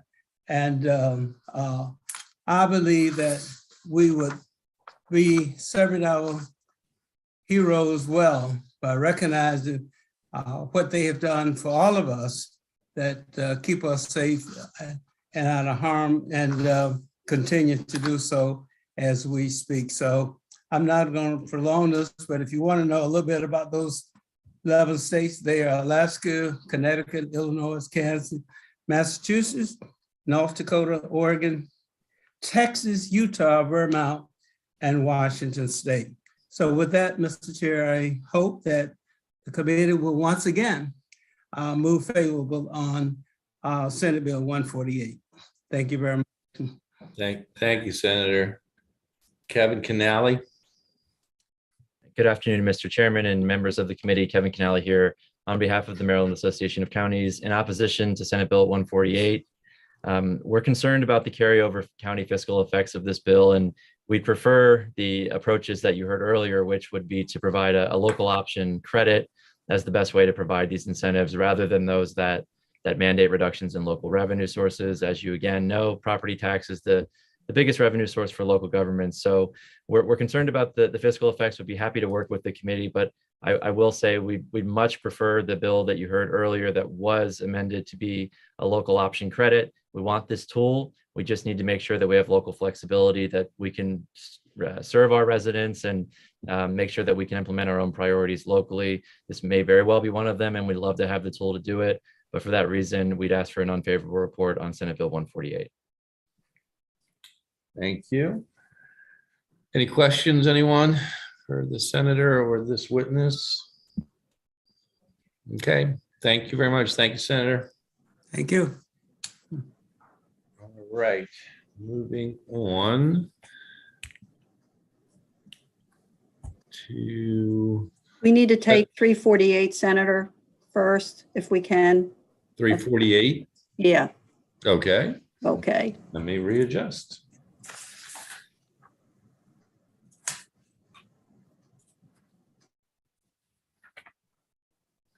Okay, Senator Alfred.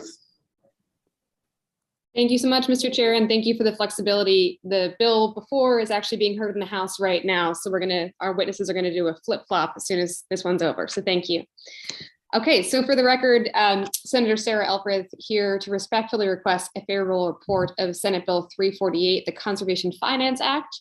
And this bill will ensure that Maryland can lay the groundwork for increased private investment and participation in our environmental restoration efforts and Chesapeake Bay cleanup goals.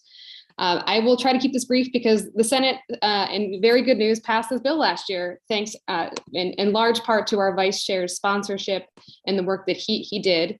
Unfortunately, the bill did not make it through the House, and since then, the House convened a work group that included many of the stakeholders you'll hear from today, as well as MDE and DNR to kind of work through the finer points of the bill, delete some of the points that were addressed in other legislation last year, add a little bit here and there, and you will find, Mr. Chair, we put a kind of side by side of the bill from last year and this year in everybody's packets. Just broadly speaking, I think this committee knows that meeting our Chesapeake Bay restoration goals is going to require an all hands on deck approach. Senate Bill 348 leverages the power of the private sector community to do a number of things like improve water quality, advance environmental justice and public health, expand initiatives around forest and agricultural soil carbon sequestration, and reward projects that deliver co-benefits like local jobs, flood risk reduction, and climate resilience. Mr. Chair, it has the potential to bring unprecedented private sector investment into this critical effort. And again, this is the product of work conducted over the interim. The legislation would ensure that Maryland remains a leader in environmental restoration and conservation efforts. Today, you'll hear from some of the folks who helped craft the legislation, including Tim Mayle. Jeff Eckel is the CEO of Hannon Armstrong, who will speak to the private investment opportunities this bill will create. Kim Coble will discuss the importance of the legislation from the perspective of the environmental community. And again, the kind of section by section summary of the bill is in your bill file. I'm also very proud, Mr. Chair, that the governor's office is in support. They didn't make it in time to sign up in support of the bill, but they assure me that they are in support of the bill. And with that, I request a favorable report of Senate Bill 348. Thank you, Mr. Chair. Okay, thank you very much, Senator. Colleagues, just in case you were wondering or didn't know, the Senator is now the new chair of not only the Maryland delegation to the Chesapeake Bay Commission, she's also the chair of the full regional body. So she does bring a little bit of expertise with her on this stuff.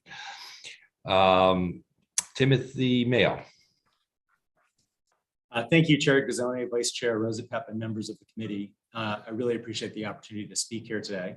My name is Dr. Timothy Mayle, and I'm Executive Director of EPIC, a nonprofit focused on water infrastructure, environmental justice, and the financing of climate resilience and ecological restoration projects. Globally, billions in private investment are flowing into environment and climate initiatives around the world. This legislation is about helping Maryland capture just a little bit more of that investment and the jobs that go with it. Maryland already has some amazing strengths in this space, in particular stormwater initiatives by MDOT and also by PG County and Anne Arundel County. And and those initiatives have attracted national attention and praise. Without repeating anything from Senator Elfreth's remarks, I thought I'd just describe some of the changes that were made between the bill last year and the bill this year. I provided sort of a technical service in support of the working group that Senator Elfreth mentioned, and so just wanted to share some of the details from those changes. There were roughly a dozen changes made in the bill that the Senate unanimously passed last year. Some of those are very minor but important. For example, the working group added disadvantaged communities as priorities for the Maryland Department of Environment's water quality loan fund. Another amendment that was made is around the ways the state can incentivize the removal or repair of hazardous dams. The U.S. Army Corps tracks 417 total dams in Maryland. Those are small dams of, for example, 20 feet in height or less. They categorize 98 as high hazard. In existing law, you already gave MDE power to order the repair of removal of hazardous ones. Last year's bills would simply give them more authority to collaborate with dam owners to find ways to finance those removals or repairs. The new amendments just make it clearer that the benefit for fish or other environmental improvements should be a driving force when MDE chooses to launch those collaborations. The working group also made improvements in authorities to partner with Pennsylvania on projects and loan financing within the Susquehanna River watershed. And it strengthened the definition of green and blue infrastructure to give more emphasis to more natural infrastructure like wetlands and forests. Attached to my testimony is a sort of a side-by-side as well on a simple explanation of some of these amendments. And I'd be happy to provide any additional background or follow up on any of these related issues. Thank you. Thank you very much. Jeffrey Eckel. Thank you. Chair Gazzoni, Vice Chair Rosapep, and members of the committee, thank you for the opportunity to testify today in support of the Conservation Finance Act. I'm here today representing Annapolis-based Hannon Armstrong Sustainable Infrastructure, NYSE ticker symbol HASI, the first U.S. company solely dedicated to investments in climate solutions. We invest approximately $1.5 billion annually across the country in energy efficiency, renewable energy, and ecological restoration assets. While we have invested approximately $50 million in ecological restoration projects, and most of that in Maryland, this is too small an amount for the problem at hand and a small fraction of the resources we can bring to bear to address the problems of the Chesapeake Bay. There are four key benefits that we see from the Conservation Finance Act. First, it will provide the contractual framework necessary to scale ecological restoration projects. More on this. The other three benefits are lower transaction costs, lower financing costs, and increased investment. Given your limited time, I'd like to use my testimony to highlight benefit number one, the contractual framework to scale investment, how I see it working here in Maryland, and how I've seen it work in other markets where Hannon Armstrong invests. Supportive government policy like the CFA provides the necessary contractual framework to encourage private sector investments in environmental outcomes. These pay-for-success contracts catalyze investments in projects that have larger, more impactful environmental outcomes and get delivered faster. By authorizing pay-for-success as a competitive procurement practice, the Conservation Finance Act enables the state to buy completed environmental outcomes, create local jobs, and improve the health of the Chesapeake Bay. And this isn't just a crazy new idea that's never been tried before.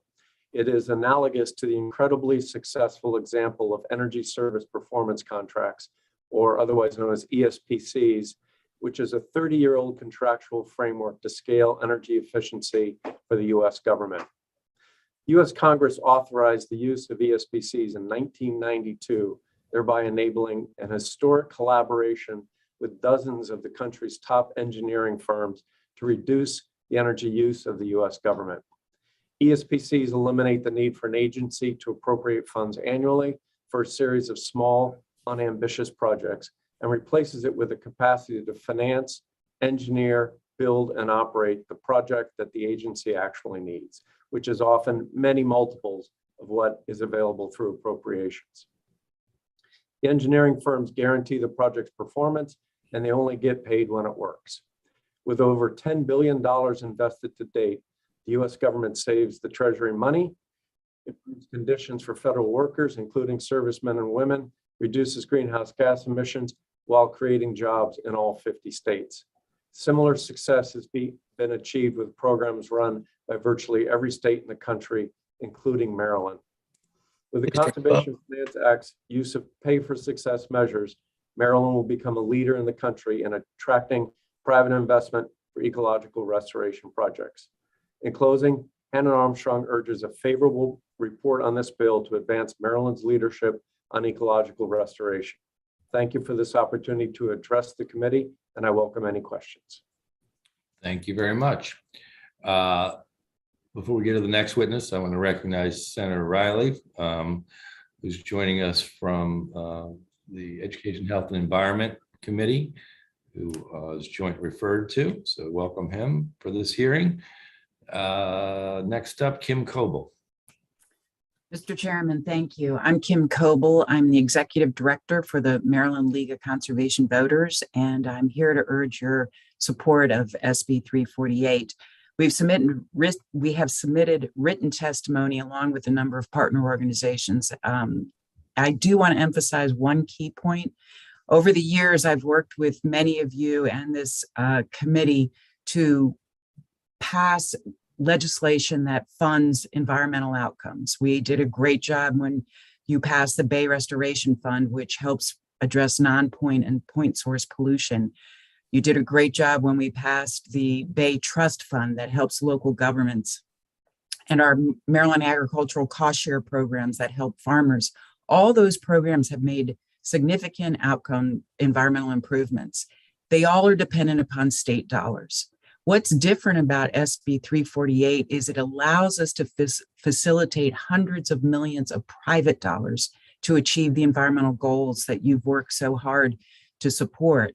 It makes sense, it's time, and it's a successful model, and we urge your support for SB 348. Thank you. Thank you. Mark Breyer. Thank you, Mr. Chair. Good afternoon to the members of the committee. I'd like to speak with you today in support of Senate Bill 348. For the record, my name is Mark Breyer. I'm the Chesapeake Bay Program Director for the Nature Conservancy. As was stated, Maryland is a national leader when it comes to investing in clean water and climate, and this bill really builds on that progress. I can tell you my colleagues around the country, and certainly to the north and south, are looking very closely at this bill to help advance environmental progress. I want to highlight just two aspects of the bill that I think are particularly important. First, it helps make the state's environmental investments more efficient and more effective. It does so by authorizing the use of this outcome-based or pay-for-success contracting that was described. The Nature Conservancy recently engaged in a pilot case of this type of contracting with MDOT to reduce stormwater pollution. Although it was a relatively small project, the partnership helped MDOT save $9 million, or 75% of what a traditional approach would have cost. The bill expands the opportunity to take on this type of contracting to multiple agencies engaged in environmental restoration and protection. The second point I want to make is that the bill codifies nature as infrastructure. We know nature plays a critical role in cleaning our water, our air, and combating climate change. Yet despite providing these benefits to our communities, we don't finance natural infrastructure in the same way as we have with traditional gray infrastructure.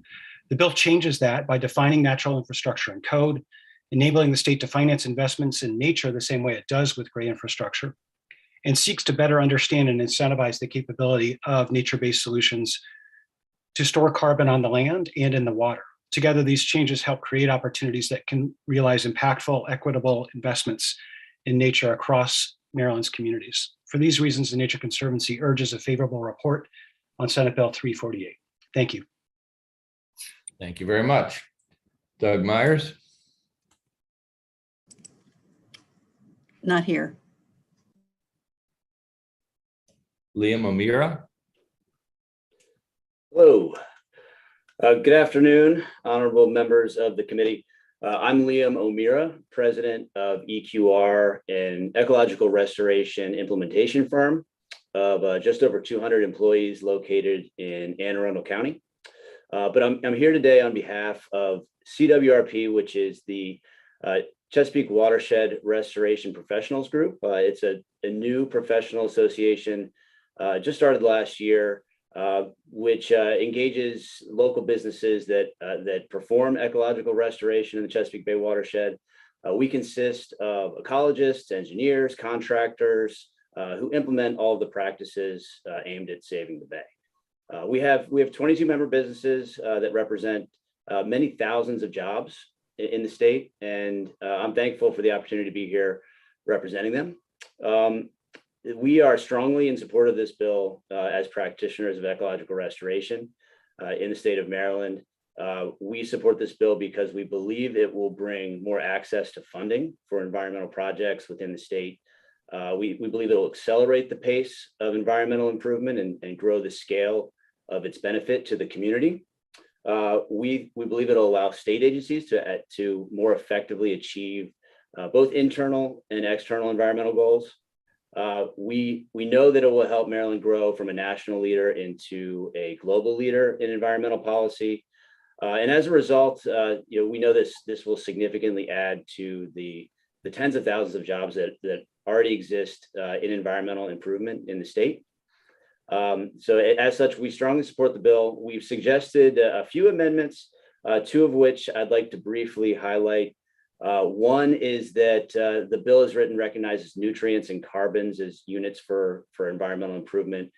We would also suggest that sediment is a pollutant in and of itself and needs to be recognized as such within the bill. The second is that we believe that qualifications are very important in the implementation of environmental improvement. We suggest that a qualifications-based selection be added to the services requirement within pay for success contracts. We believe that qualified practitioners are necessary, especially when working within sensitive natural resources on behalf of the state or other governments. We also think it's necessary to help avoid any pitfalls related to corner cutting, race to the bottom, bidding that might happen under a solely low bid scenario. We think this is already a very effective bill and strongly support it, but this would certainly help ensure that the intended benefits are realized. Thank you for your time and consideration. Thank you especially to the senators who brought this bill forward. I'm looking forward to engaging with everyone in the years to come to strengthen Maryland's environmental programs and deliver real environmental benefits to the community and the watershed. Thank you for your time. Thank you very much. Tom Ballantyne. Afternoon, Mr. Chairman, members of the committee. My name is Tom Ballantyne, representing NIOP Maryland. We're a commercial real estate trade association here today to support Senate Bill 381 with amendments. The bill really is in many ways an ingenious proposal. It leverages the synergies that come from public-private partnerships. But in addition to assisting with Chesapeake Bay cleanup, private market mechanisms are one of the most important tools to accelerate and lower the cost of transition to a net zero carbon emissions economy. And our focus on the bill is on the disposition of the carbon credits that are a byproduct of the projects that are funded through the bill, and how the bill in it will interact with a net zero carbon future and the pathway to that net zero carbon economy. In that future, all activities of daily life must be accomplished in ways that either generate zero carbon emissions or offset through things like the purchase of carbon credits. And access to carbon trading markets will be an essential element of climate mitigation. Without offsets and credits, mitigation will be more expensive. It will take longer for the state to achieve its carbon reduction goals. So the bill in its current posture allows carbon credits to be sold by landowners and credit aggregators into international carbon markets, where they will offset the emissions from out-of-state entities. It specifically prohibits many of the environmental easements that the state administers from limiting landowner access to those markets.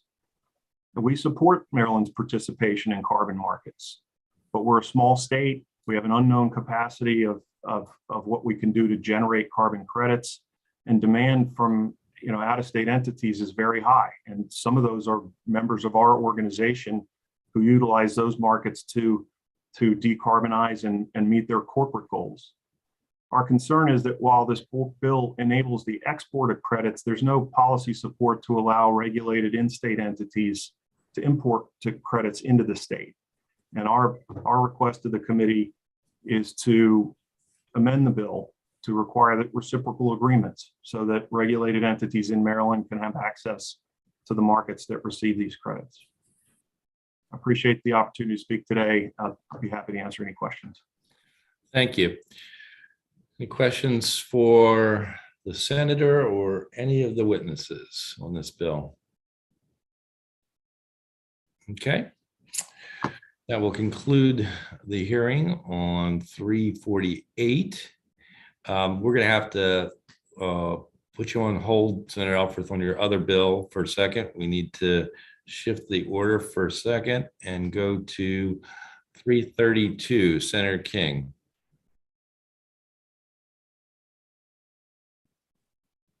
Thank you, Mr. Chairman. Members of the committee, in 2017, I sponsored legislation that changed the funding formula for St. Mary's College.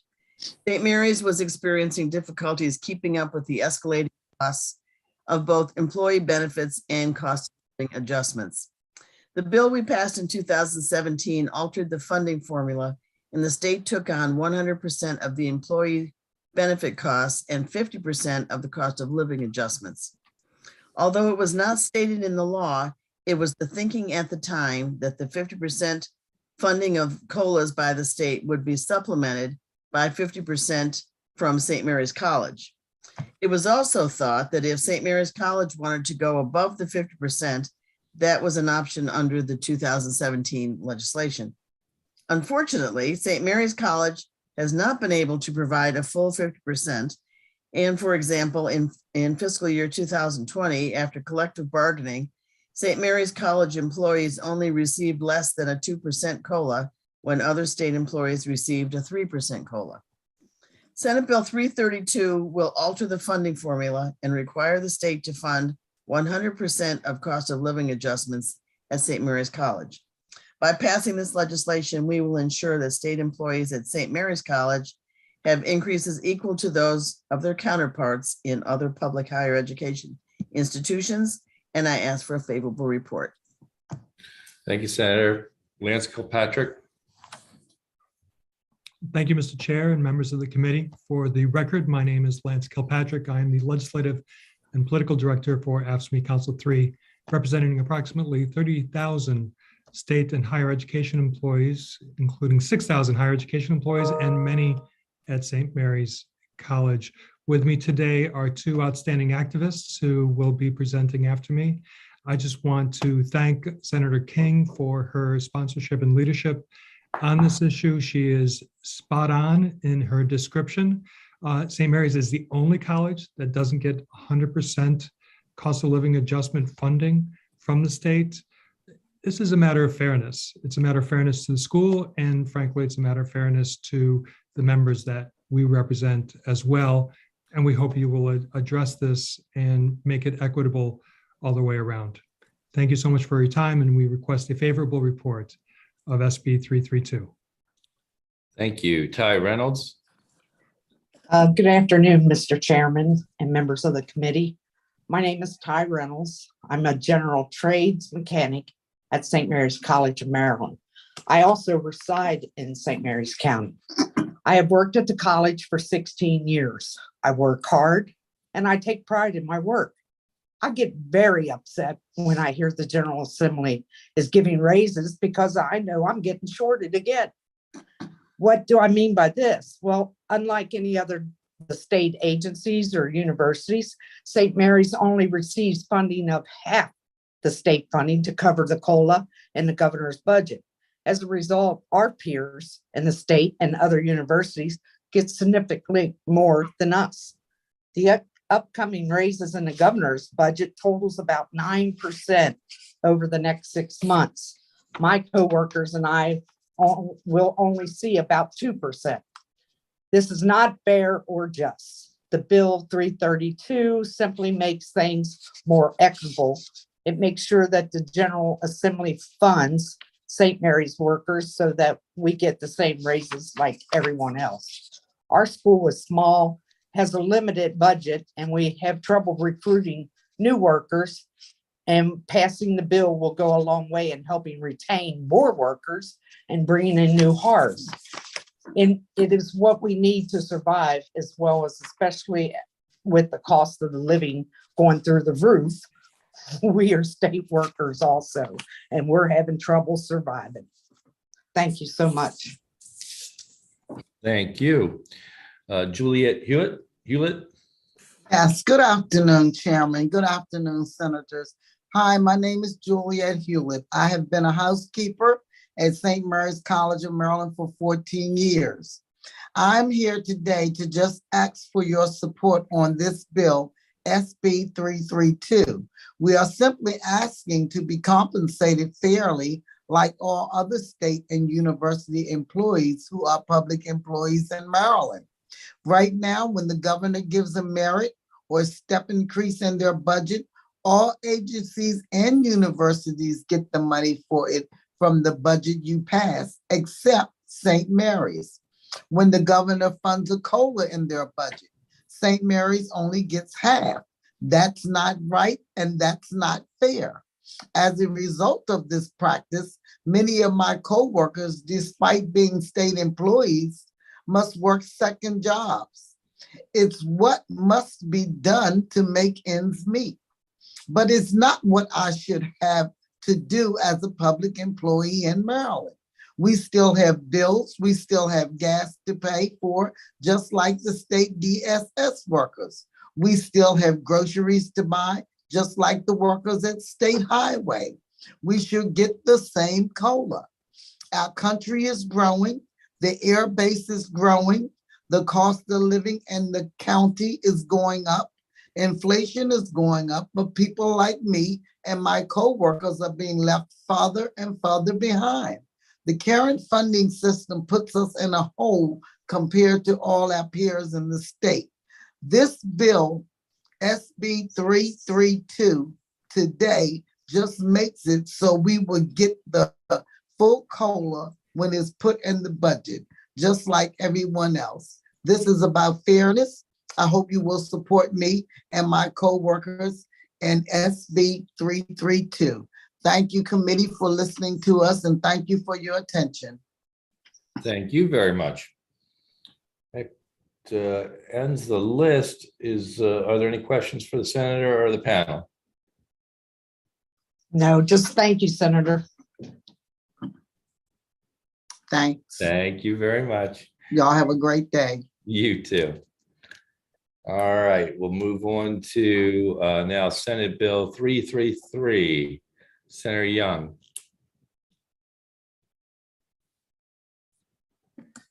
Thank you, Mr. Chair and members of the committee. This is the income, well, it's for expenses of medical cannabis. It's a bill I put in for a couple of years. It conforms the Maryland cannabis industry to Maryland state business tax law. Cannabis in an industry is the only industry that does not receive tax benefits in terms of their property taxes. We're not asking in this bill for any special thing for the cannabis industry. We're just asking to be treated, that they be treated like every other industry. Current Maryland tax law based on federal law, that's the IRS code section 280E, prohibits medical cannabis businesses to deduct business expenses, which puts the business at a severe disadvantage. It is the only industry treated that way. Right now, there are 36 states in the District of Columbia that have legal medical cannabis programs. Of those states, about a third have addressed the 280E issue at the state level, which is what we're requesting that be done here. It's a very growing and very important business in the Maryland economy. During the pandemic, The cannabis industry has been absolutely essential in providing medicine to a lot of Marylanders in need. While this bill applies to all medical cannabis industries, growers, processors, and dispensaries, it's very impactful on dispensaries as they have the least flexibility with regard to their taxes and no ability to write off any of their expenses. So this is an important benefit that most businesses are able to take advantage of to deduct ordinary and necessary business expenses related to sales, administration, promotion, advertisements, overhead, etc. And denying these deductions from legal cannabis business causes a financial challenge to these businesses. I think it's an industry that's growing. We want it to continue growing.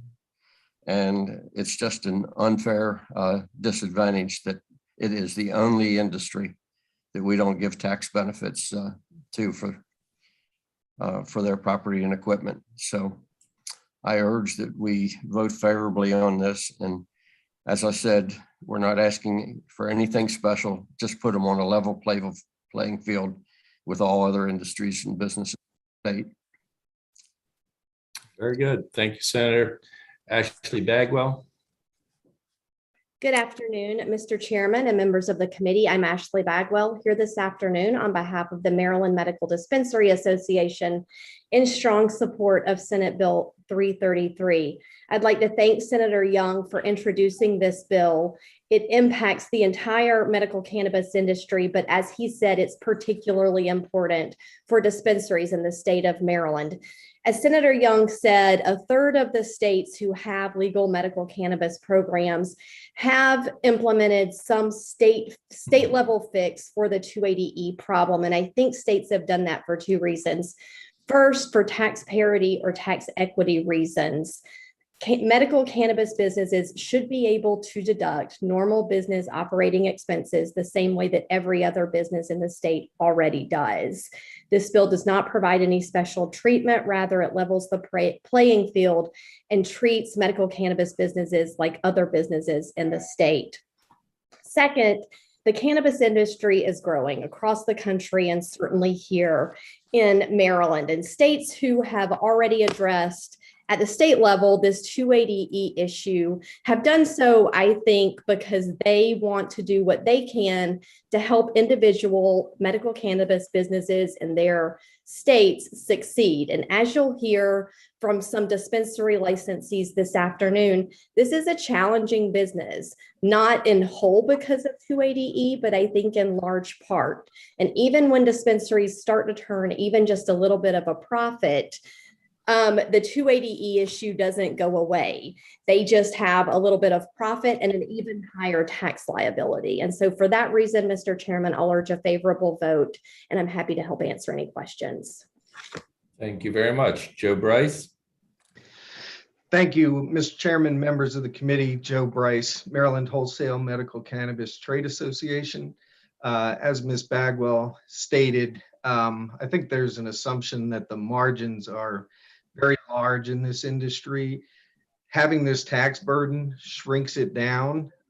It is basically the same type of margin as other businesses, but they get taxed at such a rate that it impacts them drastically to the extent that Ms. Bagwell described. And when you do that, you make the price that much more expensive than the price of the product on the illicit market. So in an attempt to keep the illicit market from keeping a foothold, having this tax burden is an obstacle to that. It is a legal business. And I think, Mr. Chairman, if you ask yourself if the federal government repealed this provision and said 280E doesn't apply to these companies, there wouldn't be a reason to apply them randomly to this one business for this one type of expense. And so I think, Mr. Chairman, I know there is a fiscal note, but from our perspective, that's revenue that shouldn't be collected from any business that's conducted legally under Maryland law.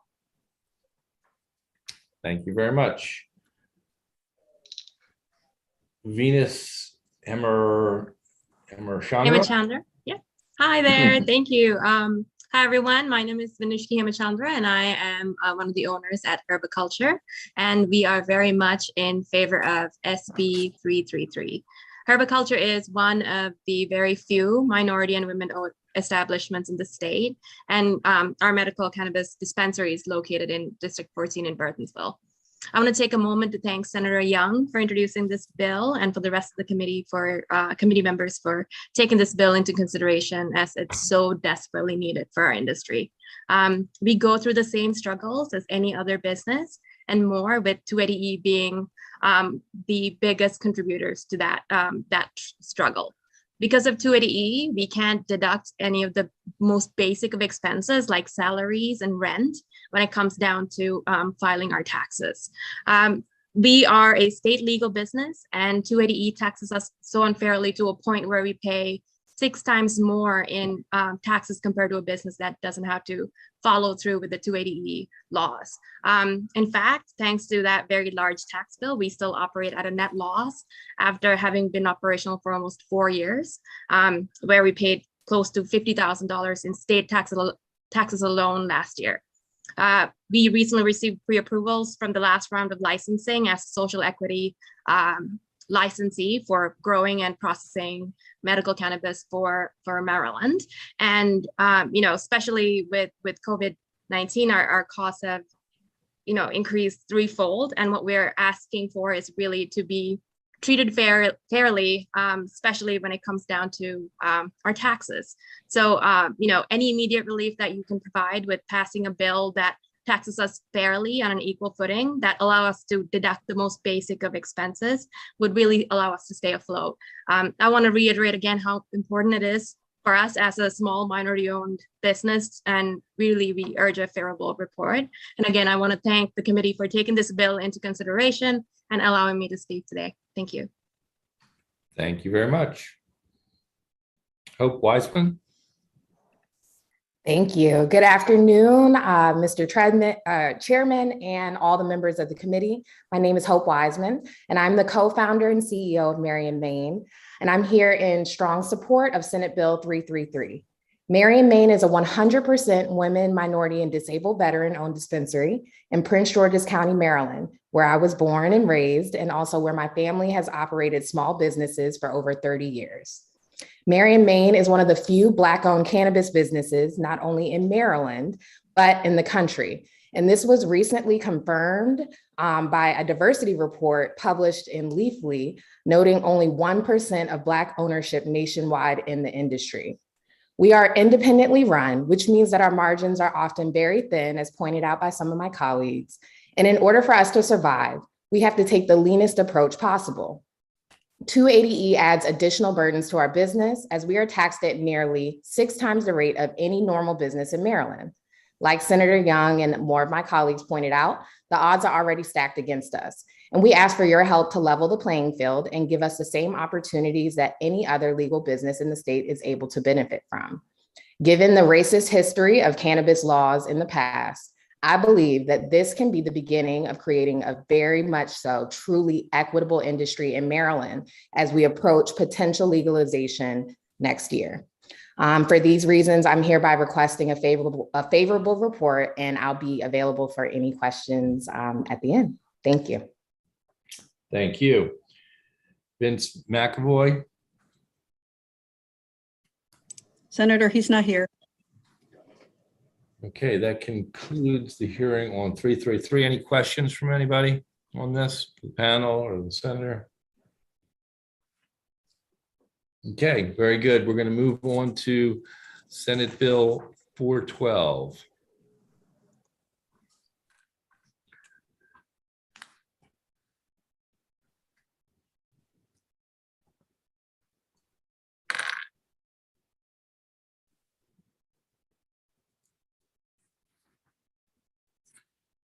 We have anybody?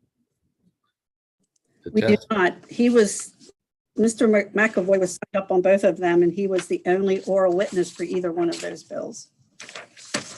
For this and Senator Pinsky is here. the salary commission? Yeah. So, okay, so then we are closing up on 412 and SJ5. Okay. And we'll go to 359. Mr. Chairman, you're here? Chairman Pinsky? Yes, I'm here. Yep. All right, good to see you. 359, okay. Yep. I believe I have three before you today. You do. This is magnetic. Somewhat familiar, all of which you're somewhat familiar with. First of all, thank you, Mr. Chairman, members of the committee. The first bill has to deal with the maglev, which we've heard about for numbers of years, but don't know if it's ever going to be realized. And as I shared with you before, I met with the local director or president or whatever, chairman of the board, a couple of years ago. And I said, how is this going to work? How do the price points work? How's it going to cost and be paid for? And then I asked the question, are you expecting support from the state? And the answer was absolutely not. They weren't expecting support from the state. So the bill before you is very simple. It basically wants to put in statute the commitment I heard from Mr. Rogers. Yes, that Mr. Rogers, not the other Mr. Rogers. Sorry about that. It's late in the day. So essentially the bill says the state will not contribute to any operating expenditures. That does not mean it can't review permits, applications, et cetera. And, last year, the maglev folks opposed a bill. And if they believe they are not going to need state support to operate it, then why would they oppose this bill? This bill doesn't say they can't build it. I'm not a fan of it. I have not been convinced of it. It's going to go through my county, but more to the point, I believe the ultimate goal is to go to New York for lobbyists and bankers and possibly legislators. I don't think it's feasible. I don't think many Marylanders are going to be able to afford to use it. Most can't afford to use Acela, and I don't believe they're going to have a price point that's going to be affordable for working families in our state. All this bill does is say we are going to confirm that the state is not going to be stuck in a mire to pull them out of any financial difficulty they may find. We've seen what's happened with the Purple Line.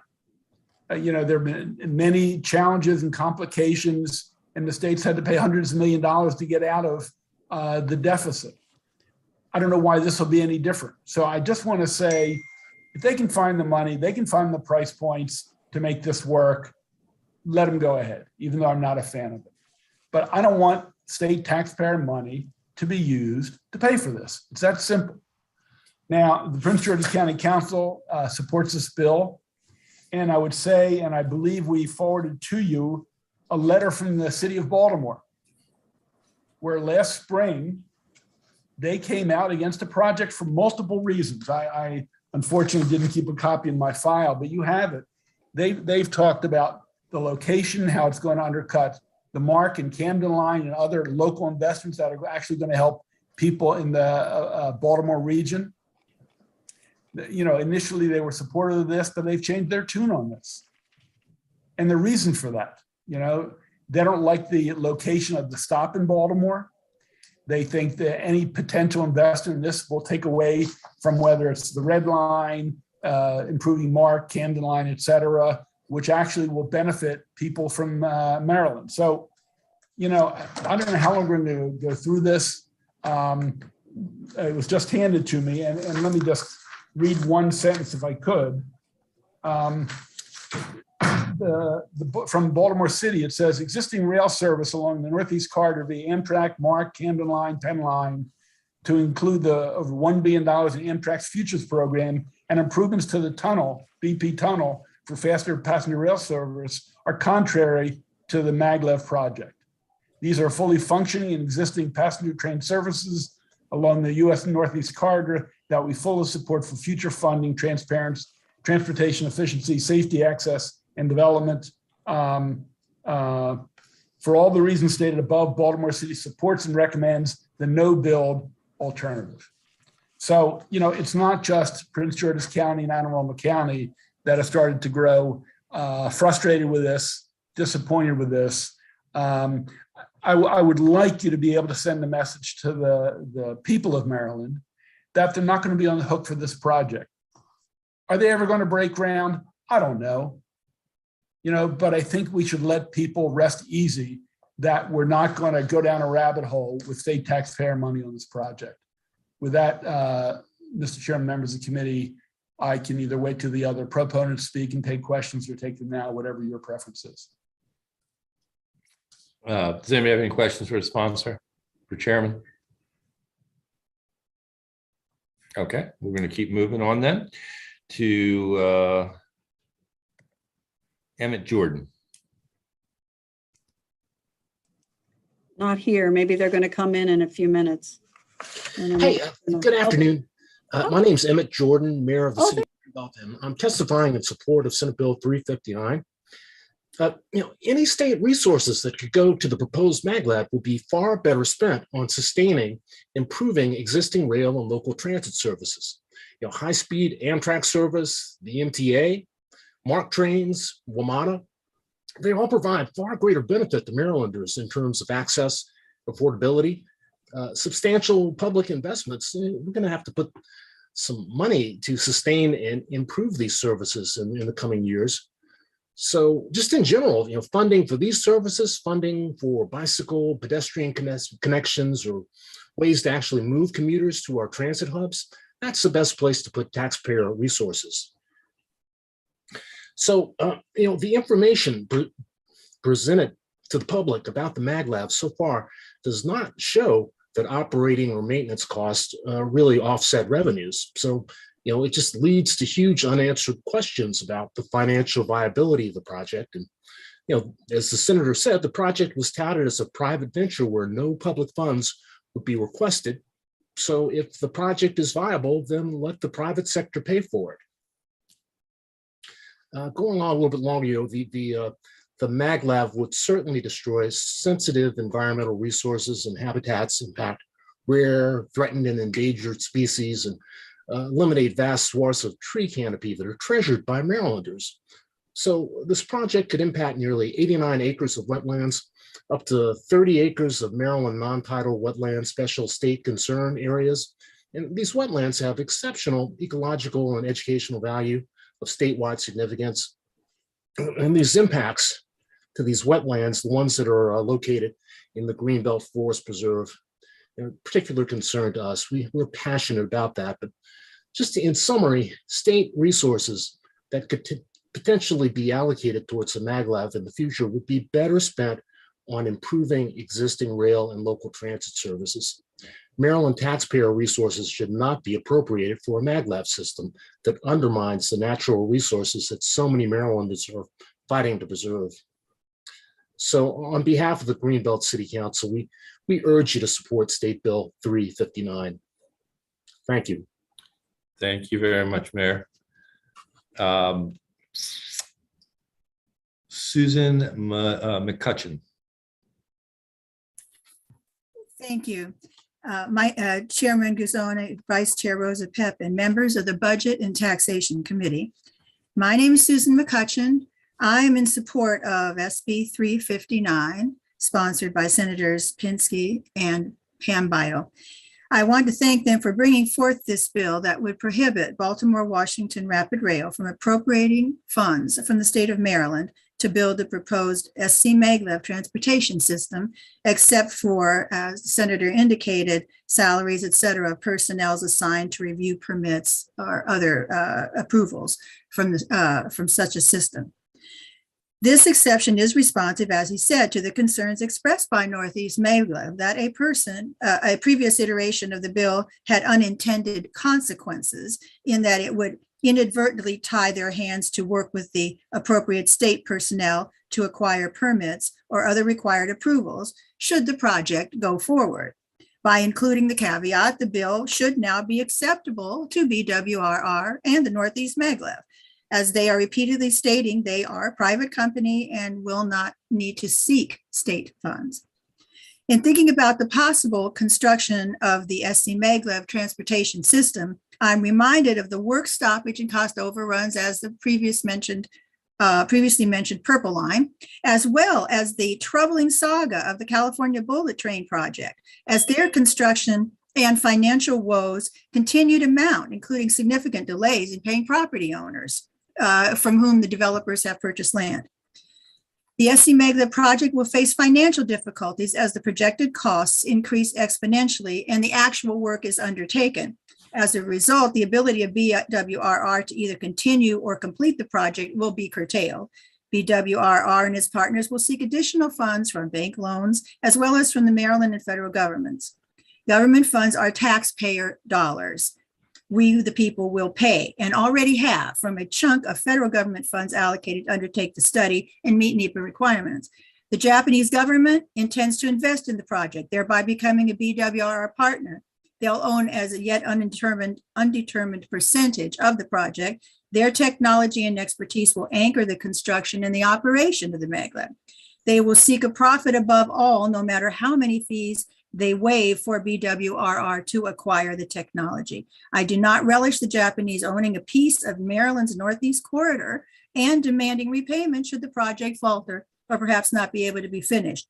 They and all interested parties will no doubt expect to be repaid for their investments in building and operating the train. Again, we, the people, will pay to complete a foundering project. Thank you for this opportunity to provide my favorable testimony, and I urge you, please, to support this bill from Senators Pinsky and Vital. Thank you. Thank you very much. Kendrick Tillman.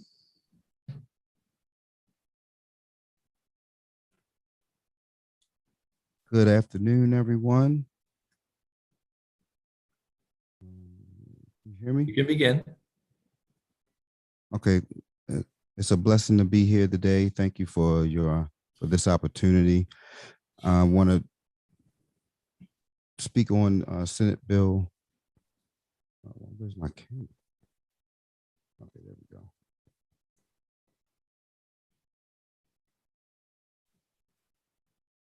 I want to speak on Senate Bill that we want to. I sent in a writing already, and my remarks will be brief. We want to just keep our state, Maryland, right here in front of technology, and we just feel that this bill just really takes away that opportunity to be in front of technology, and so we want to make sure that the Baltimore-Washington Rapid Rail, they say they have never pledged to request state appropriations, but we want to make sure that we can at least make sure that we can have the opportunity if need be. And so we want to make sure that the state is really moving forward with technology and just having this type of technology to get constituents and opportunities for Black businesses to earn a revenue stream that was out of this universe. And we just really feel strong about this project. So we oppose this Senate Bill 359, and with this project, we just feel like never wanting to invest in magnetic levitation transportation technology would be a disservice to our state. Thank you for Yeah, Mr. Chairman, I thought I had one more proponent, Mayor James from Bladensburg. Is she on your list? I don't see. Who was it? Mayor who? James, James. I don't see it. If she's in the. She's been in the waiting room all afternoon. Okay, well then we'll certainly take her. Thank you, Mr. Chairman. Of course. Thank you, Mr. Chairman. I'm sorry I didn't show up. I did register through the system. I'm sorry, I've registered to speak in the hearing and I do have confirmation. I'm happy to submit that. But again, Chairman Guzzoni, thank you for the opportunity as well as Vice Chairman Rosa Pepp and members of the Budget and Taxation Committee.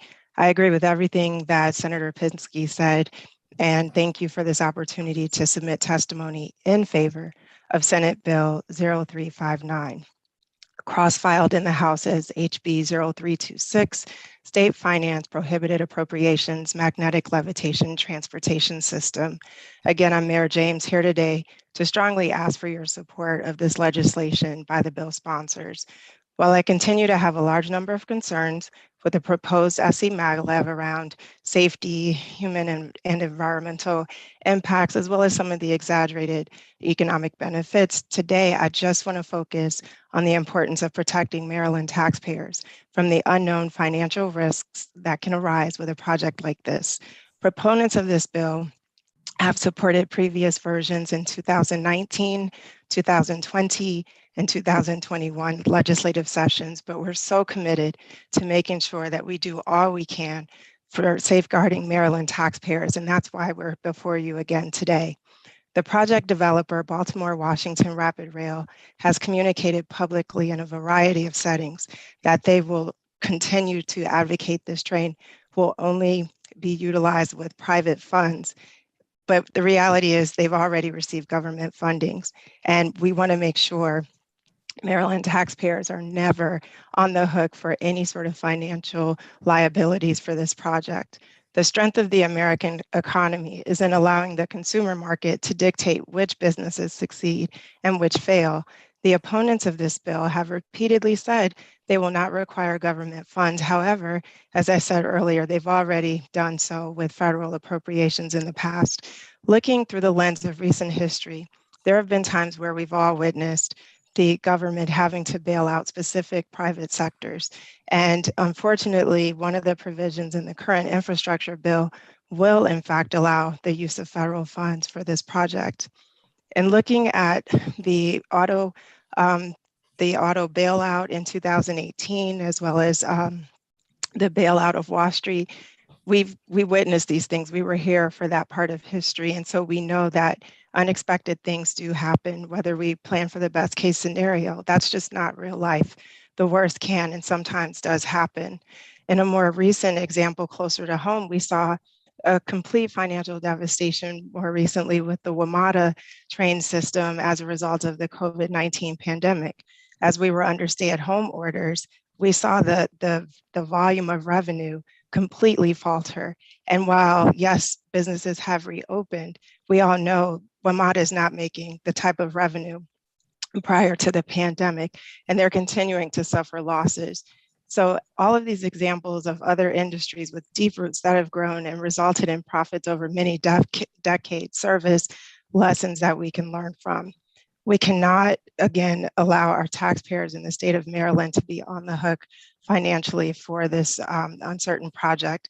This bill really doesn't address whether you're for maglev or against it. All it's simply doing is seeking to protect Maryland residents from having to bear the future financial responsibility for this technology, which again is unproven in the United States. So again, thank you, Senator Pinsky. Thank you, Senator Bidle, for seeking to codify what the project developers have already told us. I don't understand why we wouldn't encourage, the bill to move forward and support SB 0359. Thank you so much. Thank you, Mayor. Glad we got you on. Okay, next up, Michael Sakata.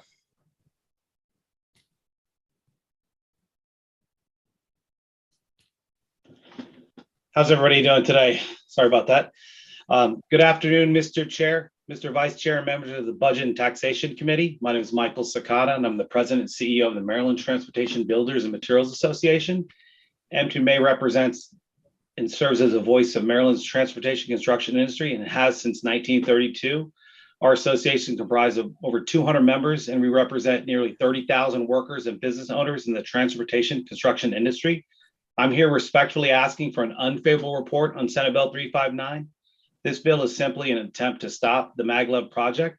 The firm handling this project, Baltimore Washington Rapid Rail, has been working with all of the required governmental bodies over many years. This has been a long process.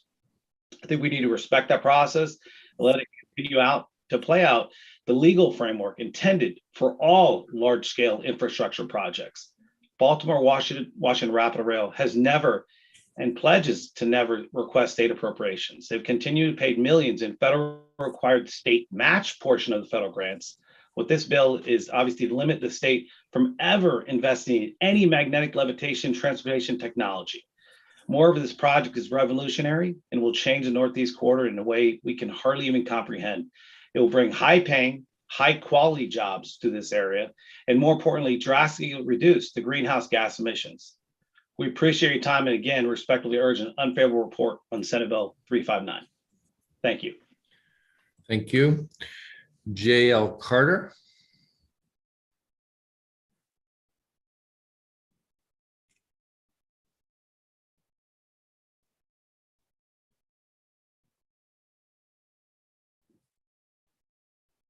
Is J.L. Carter in the room? Is that for the ministers' conference, sir? Yes. Yes, I'm here for the ministers' conference. Dr. Okay. Smith. Who are you? Dr. Smith, Dr. Stacy Smith, I'm sorry. Okay. Very good. Go ahead. Okay, thank you. My name is Dr. Stacy Smith. My area of study is epidemiological criminology and community and economic development. I'm here on behalf of the Ministers' Conference of Baltimore City to voice our opposition for this bill and in support of the maglev technology moving forward. Our major concern is that maglev will provide opportunities for the communities that we serve, which are mostly comprised of the marginalized and the underserved, to give them access to employment, training, and upward mobility opportunities that are not necessarily afforded to them. We understand that the maglev has articulated that it will not need state fundings. However, we do see this bill as a possible technical impeder of the future of this type of technology. And so I thank you for your consideration and have a wonderful day. Thank you. Jerry McLaren. Good morning, Chair and members of the Senate Budget and Taxation, Education, Health, and Environmental Affairs Committee. My name is Jerry McLaurin. I'm the president and founder of the PLC Black Chamber of Commerce here in Prince George's County metropolitan area. I am writing to outline our strong, I repeat, our strong opposition to SB 359. Even as one of the newest Black Chamber of Commerce in Maryland and in the Washington metropolitan region, we have earned a well-deserved reputation as a voice for growth in Prince George's County. Through our aggressive pursuit of healthy economic climate for businesses and an improved quality of life for county residents, our mission is to advance the interests of business and help create wealth for a vibrant Prince George's County. This proposed legislation serves to stand against our core goals and against our mission. This legislation only serves to send a message to the world that Maryland does not want to be part of a future where we finally begin to move beyond consistently building and expanding highways. Maglev technology represents a future with less pollution, traffic, and with an emphasis on clean, efficient, and equitable transportation and transit-oriented development. We believe that Prince George's County and the state of Maryland should be a part of this future. This bill is an attempt to needlessly block a potential for growth and opportunity for so many. And we ask that you submit an unfavorable report. We recommend that the Maryland General Assembly not set a precedent by using legislation on behalf of a few to unfairly limit a potential good for many. I represent over 700 businesses in Prince George's County, and we are in opposition of SB 359. Thank you so kindly and have a wonderful day. Thank you very much. Wayne Rogers. Good afternoon, Chairman Gazone, also Chairman Pinsky and members of both committees. I'm Wayne Rogers. I'm the chairman of Baltimore, Washington Rapid Rail, and I appear here today in opposition to Senate Bill 359. Baltimore, Washington Rapid Rail is 100% U.S. veteran-owned business railroad franchised in Maryland by the Maryland Public Service Commission. When the project is constructed, 70% of the project will be in deep tunnel underground. No residences will be taken. A franchise was granted by the Maryland Public Service Commission after hearings, witnesses, and a contested case. And if I read to you from the Public Service Commission's order, what they found after examining the evidence, the construction and operation of the, and I'm quoting, construction and operation of the SC Maglev between Baltimore and Washington, D.C. will result in substantial economic and social benefits to Baltimore and the state of Maryland, and will be consistent with the state's environmental laws and policies to reduce harmful emissions for cleaner air and address the causes of climate change, and that awarding a franchise to facilitate the development of SC Maglev was in the public convenience and necessity. The project's construction has been under review by 30 federal, state, and local agencies. Obviously, a very difficult and time-consuming process. The draft environmental impact statement was issued in January of 2021. They've had hearings in the spring of 2021, and those comment period is complete. The Federal Railroad Administration is considering their next steps and the time to complete it. No state appropriations have been requested or anticipated to be requested. Passing this bill and prohibiting appropriations, not even requested, sends a negative message to all the participants in the project that Maryland itself is not interested in solutions to its significant transportation problems, economic opportunity, climate change, and diversity, equity, and inclusion. Maryland won a national competition over 14 states to host this project, which is why the federal government has been providing funds to the project. More than $100 million has been provided by the public sector to solve the problems that are Maryland problems for all of us. This bill sends the wrong signal and should receive an unfavorable report. Thank you very much. Thank you. Daniel Esmerel. Good afternoon, Mr. Chair and members of the committee. My name is Daniel Trujillo Esmerel on behalf of the Maryland Hispanic Chamber of Commerce. The mission of the Maryland Hispanic Chamber of Commerce is to promote the establishment, growth, prosperity, and retention of Hispanic businesses and persons that support them in the state of Maryland. On behalf of the businesses of the Maryland Hispanic Chamber of Commerce and thousands of employees, we oppose this bill. We believe this bill is little more than a veiled attempt to stop the Baltimore-Washington Maglev project couched as an appropriations bill. This is not a wolf in sheep's clothing. This wolf comes as a wolf. As Mr. Satka and Mr. Rogers mentioned, and I will reiterate, BWRR has never and pledges to never request state appropriations. BWRR has continually paid millions in the federally required state match portion of federal grants for Maglev development. As such, we believe this bill is little more than a legislative scare tactic to prevent development in certain interested backyards. Nevertheless, even if it wasn't the case that these funds were not already accounted for, although they are, large-scale investment in our state should be encouraged as it provides substantial jobs and enhances the economic health of our business community, including the Hispanic community. For these reasons, we respectfully ask that you issue an unfavorable report on this short-sighted bill, which reflects little more than a lack of long-term planning for our community's future and that of the state of Maryland. Thank you. Thank you. That concludes the testimony on this bill.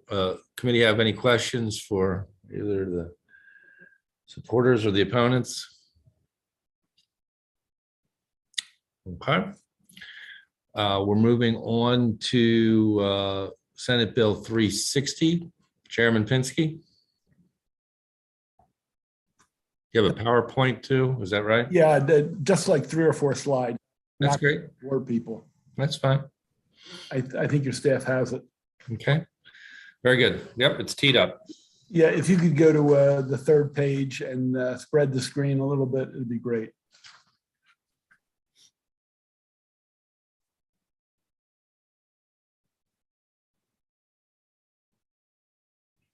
Great. Ladies and gentlemen, again, this is an issue that, come down a little bit, please. That you probably are familiar by now. I think 20 or 25% of the very largest corporations doing business in Maryland, and we're talking multi-state, multinational companies. If you can blow that up a little bit, that'd be great. Great. Are not paying any corporate taxes. We pay our income taxes. Every small business in your district pays taxes, but 20 or 25% of the largest companies doing business, and we don't know who's proprietary. It could be Citibank, it could be Walgreens, it could be Walmart, we don't know, are paying zero taxes. How do they do it?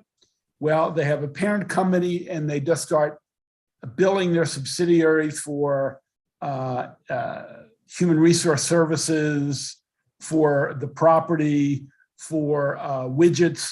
And then at the end of the day, their business expenses equal their profits. And at the end of the day, there's zero on taxable income. And, you know, we can try in our income tax to write off certain things, but we end up, and almost every working family ends up paying taxes. Every small business I know in my district pays taxes. So why do we let this happen? And it's simply, it's not a tax, it's closing a tax loophole. If you look at this chart, up until 20 or 21, this is the actual income we have lost or projected to have lost because of this loophole. It goes anywhere from 60 to $52 million. And then the new fiscal notes projected going forward, and it goes up to 135 million. If we would have passed this 10 years ago, we would have $1.2 billion to address needs of our state. But unfortunately, we don't. And I hate to say, but we have had our head in the sand, and we've let these very large corporations, multinational corporations, call the shots here in Maryland. I mean, the corporate sector, the top 1/10 of 1%, are taking advantage of all the citizens of Maryland. And I would say this, not only do they save money, that ability to not pay taxes allows them to cut their prices, and they further push out our small businesses. They basically have created an unlevel playing field because they don't pay taxes. All of our businesses in all of our districts, they pay taxes, have to build it into their cost. Now, if you'd go back to the page 2, and if you could blow that up a little bit, you know, if this law was simply one that took place in Massachusetts or California or New York, I could understand some skepticism. But if you look at this list, and this does it by color of blue, Democratic, what are considered Democratic states, and red, Republican states, you see Texas and Utah, you see Ohio, you see North Dakota, you see Kansas, Idaho, Alaska. I mean, we're close to 30 states in the country have adopted this. Yet here we are in Maryland saying, you know what, let them take advantage of us. We don't care, it's only $100 million we're giving, and you will hear from the chamber in just a few minutes. They're gonna say, oh, it's gonna affect our big businesses. Ladies and gentlemen, every one of these multi-state, multinational companies are doing this exact thing in every state listed on this chart. They are paying combined reporting, the fair, appropriate taxation in 30 states. So for them to say it's too hard, we can't do it, it's going to make it difficult, or if you pass this, we're going to leave Maryland. Well, I don't think Citibank or Walmart or Walgreens or whomever it is going to leave Maryland. They haven't left Texas, they haven't left Virginia, they haven't left Massachusetts, they haven't left New Jersey. And it's an embarrassment, ladies and gentlemen. You know, people ask me, what role does state government play? Are they setting the policy, or are they just responding to a certain class of people in our state? And I have to say, when it comes to tax policy, we are letting them call the shots. And I think it's offensive. It's offensive to me. And that the chamber comes up talking on behalf of the very large corporations and says not one word about small businesses who are hurt by this, because any income that doesn't come in from these corporations is going to fall on the small businesses. And, people used to say, well, there's nobody nearby that has passed this. Well, Virginia's now passed it. New Jersey has had it for years. It's not the blue states. It's many states that said, you know what, this is silly. We should come into the 21st century. And, I'm proud of Maryland. I'm proud of this legislature, but I'm not proud they have not closed this loophole. I really am not. If you would go to slide 4, and I'll bring this close. Actually, slide 5, if you would. Here is, every year I request from the comptroller's office who pays taxes. And again, as I said, it's not proprietary. If you look at the bottom left-hand corner of the top 25 by payroll, $83 million, 18 are paying. That means 7 are not. The next group, you see that 9 are not. And if you look at the total of the 150 largest corporations, almost a third didn't pay any corporate tax. And people say, well, they had a down year. Well, that's crap, excuse the language. I mean, the last 3 or 4 or 5 years, they've been making money hand over fist. Even while this doesn't cover the COVID, the largest corporations have made billions and billions of dollars. And if you want to look at the top left, you can see it by sector, who's really abdicating responsibility. And as you can see, the retail folks are paying it, but many others, trade, transportation, utilities are not. Ladies and gentlemen, that's what combined reporting is about. It's about hiding money. It's about 3-card money, where you can hide the little ball under the shell. And they've been shifting money around to other states so they can show their bottom spreadsheet as 0. They are making lots of money. Their parent companies are making billions of dollars, but they will show in Maryland when they show their business expenses, it comes up 0, although they're buying from their own company under different subsidiaries' name, but it still goes to the parent company. This says, look, if you do 3% of your business in Maryland, then 3% of the parent company's assets are taxed. It's real simple. It's worked for many, many years in all these other states. Some have had it for 20 or 30 years. And while they say, well, everyone's considering rolling it back, no one has rolled it back. So I just wish we would come into the 21st century and I can be proud of our economic policy. The second part of the bill has to do with a throwback rule. And if you would go to, I don't know, 4th or 5th page, this essentially says, if goods are sold to a state which doesn't have any taxation, the potential tax revenue would come back to Maryland. Some states don't provide any tax on these products or service products. And so these companies can reap that additional benefit. So what we have here is if the sales goes to a state that has no taxation of those goods, then it bounces back or thrown back to the state from whence it came, which would be Maryland. And again, you can look at this list. Again, there are many of the same states that have adopted combined reporting: Utah, Tennessee, Oklahoma, Kentucky, Kansas. Not the heartbed of liberalism, but people who are being fiscally responsible and say everybody has to pay their freight. And a lot of these large corporations, they use our infrastructure, they use our roads, and the public pays for those roads. But yet at the end of the day, what are they contributing? Yes, they contribute jobs, and they will threaten to say we will leave and leave the jobs. But the other 30 states have existed in our country. We can't let these people get off scot-free. We got to hold them accountable. They have to contribute to the well-being of our state. We can't let the corporations roll us, and that's what they've been doing. I urge you to close these corporate loopholes. Thank you, Mr. Chairman. Questions? Mr. Chairman?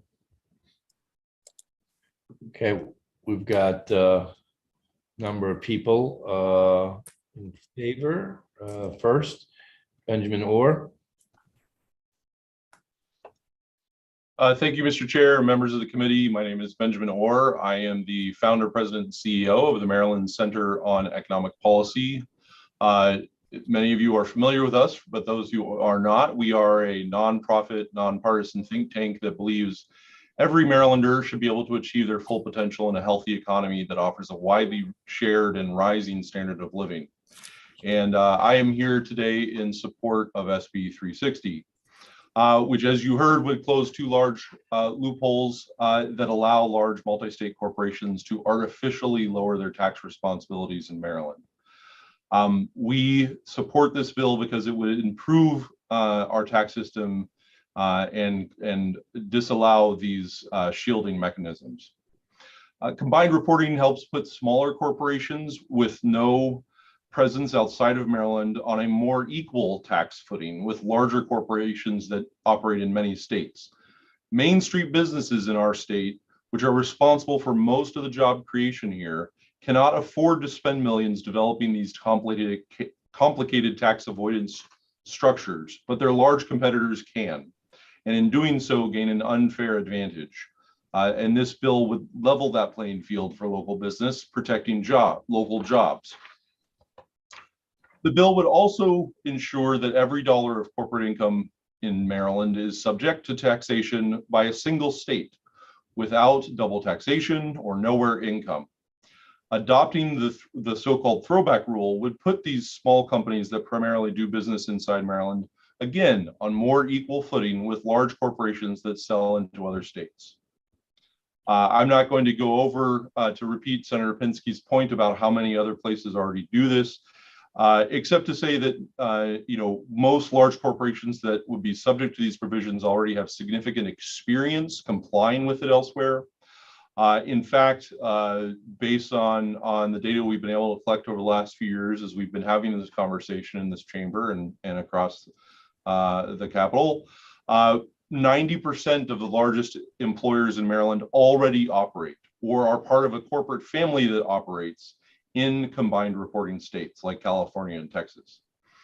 And in fact, most of them operating in California, which is the strictest combined reporting state of all. The last point that I would like to make is about tax incidence. And looking at analysis of combined reporting by the Institute on Taxation and Economic Policy, we find that closing tax loopholes in this way would primarily increase the tax responsibilities of the wealthiest individuals who today pay a smaller share of their income in state and local taxes than the rest of us. It would also improve racial equity by raising more revenue from the small minority of wealthy, overwhelmingly white households that hold the bulk of corporate stock. Maryland has a lot to offer businesses and will retain these advantages with corporate tax reforms that support increased investments in the foundation of our economy. And so for these reasons, the Maryland Center on Economic Policy asks this committee for a favorable report on SB 360. Thank you. Thank you very much. Michael Mazerall. Thank you, Mr. Chairman, members of the committee. I'm Michael Mazerall, a senior fellow with the Center on Budget and Policy Priorities in Washington. I appreciate the opportunity to testify in support of SB 360. My comments will be limited to combined reporting, but I strongly support the throwback rule as well and would be happy to answer questions about it. Combined reporting remains an essential tax policy reform for Maryland if it's to have a fair and robust corporate income tax. Year in and year out, the state suffers significant erosion of its corporate tax base because of corporate tax avoidance techniques that exploit the absence of combined reporting. The fact that the fiscal note for this bill shows an annual revenue gain from combined reporting in the neighborhood of $160 million, despite the states already having enacted legislation to close the so-called Delaware holding company loophole, demonstrates that there are many tax avoidance strategies available to corporations that only combined reporting can address. And as Senator Pinsky said, while Maryland has failed to act on this essential tax reform, many other states have moved ahead. At present, 28 states and DC mandate combined reporting. including our deep red neighbor, West Virginia. Over the many years that combined reporting has been considered here, committee members have heard claims that it would discourage corporations from investing in the state in the future and perhaps even cause corporations already here to leave. There's no support for such claims. Several years ago, I did a study looking at Maryland's 120 largest corporations, and I found that 3/4 of them had facilities in 5 or more combined reporting states, and more than a quarter maintained their headquarters in combined reporting states. More recently, I looked at the record of combined reporting states in retaining manufacturing jobs. 4 of the 5 states with the highest rate of manufacturing job growth over the 10 years prior to the pandemic required combined reporting throughout the period, as did the state with the highest rate of manufacturing job growth, which at that time was Michigan.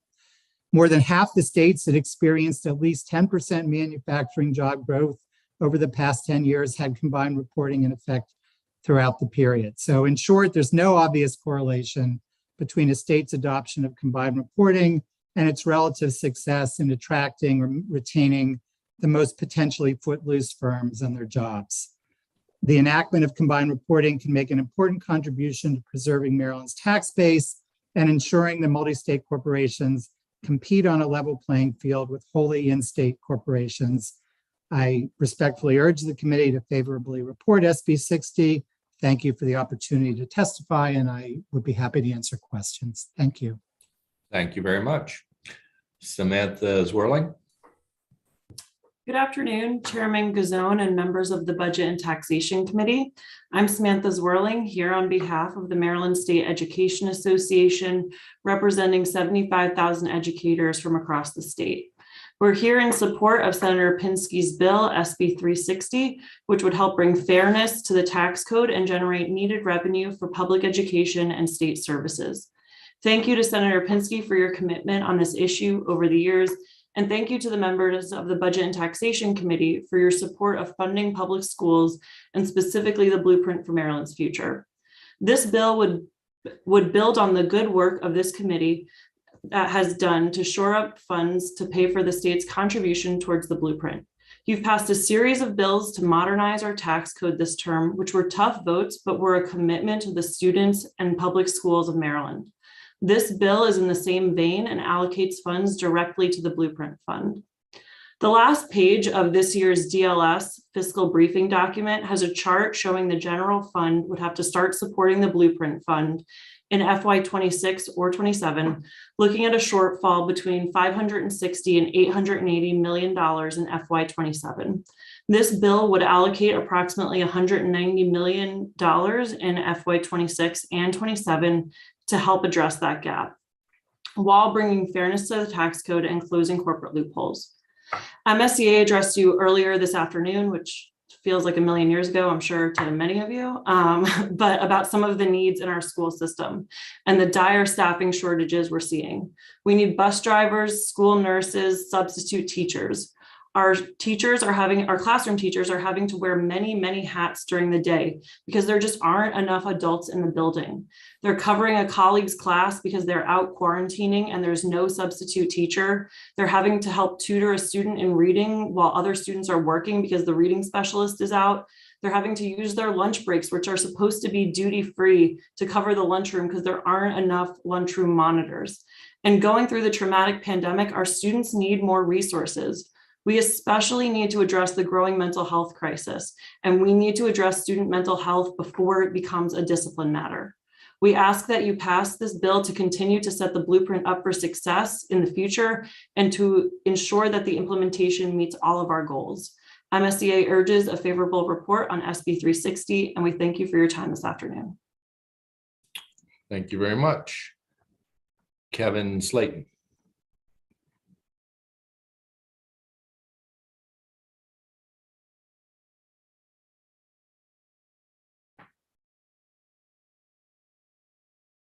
Kim, is there Mr. Slayton?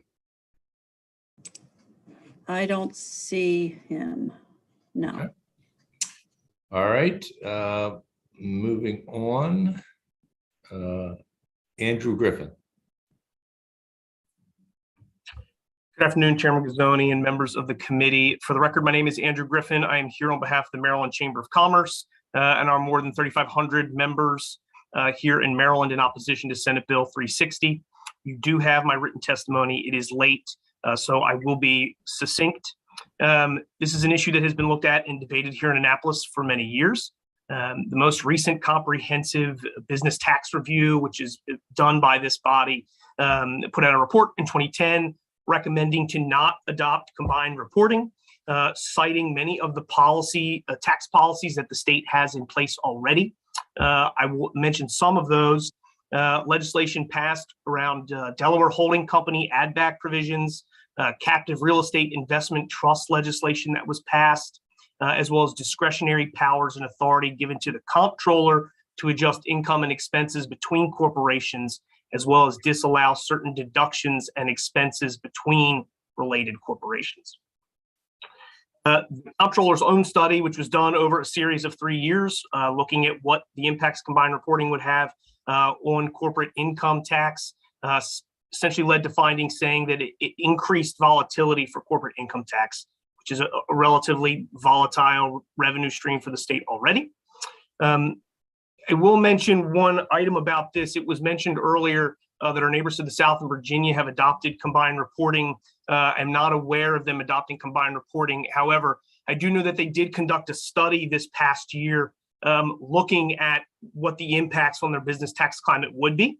The findings of their General Assembly was that it was not appropriate for them to adopt combined reporting, citing many of the tax policies that they have in place, similar, while not apples to apples, very similar to what we have here in Maryland. I will make one final note about the throwback rule provision in this bill. We know it disproportionately impacts the manufacturing sector since they, do deal a lot in exporting and sales across state lines. It would seem a strange time to adopt that policy, considering the current environment where manufacturing is really struggling to get up and running at full capacity. I will just conclude by saying, and I think I've said this in the past in many of my discussions with you, adopting complex tax systems like this is typically done in a fashion where there's an evaluation of the entire corporate tax structure. Layering on is simply not a wise move in that, particularly as we're just seeing the full phase in of the switch to single sales factor, which I believe is being implemented this year. We don't know the full effects of that quite yet, and here we are debating yet another change. So with that, I will conclude. I will urge an unfavorable report on Senate Bill 360, and I'm happy to answer any questions that I may be able to. Thank you. Bernard Marzak. Good afternoon, Mr. Chairman, members of the committee. Bernie Marzik with Cornerstone Government Affairs here today on behalf of the Manufacturers Alliance of Maryland, asking for an unfavorable report on Senate Bill 360.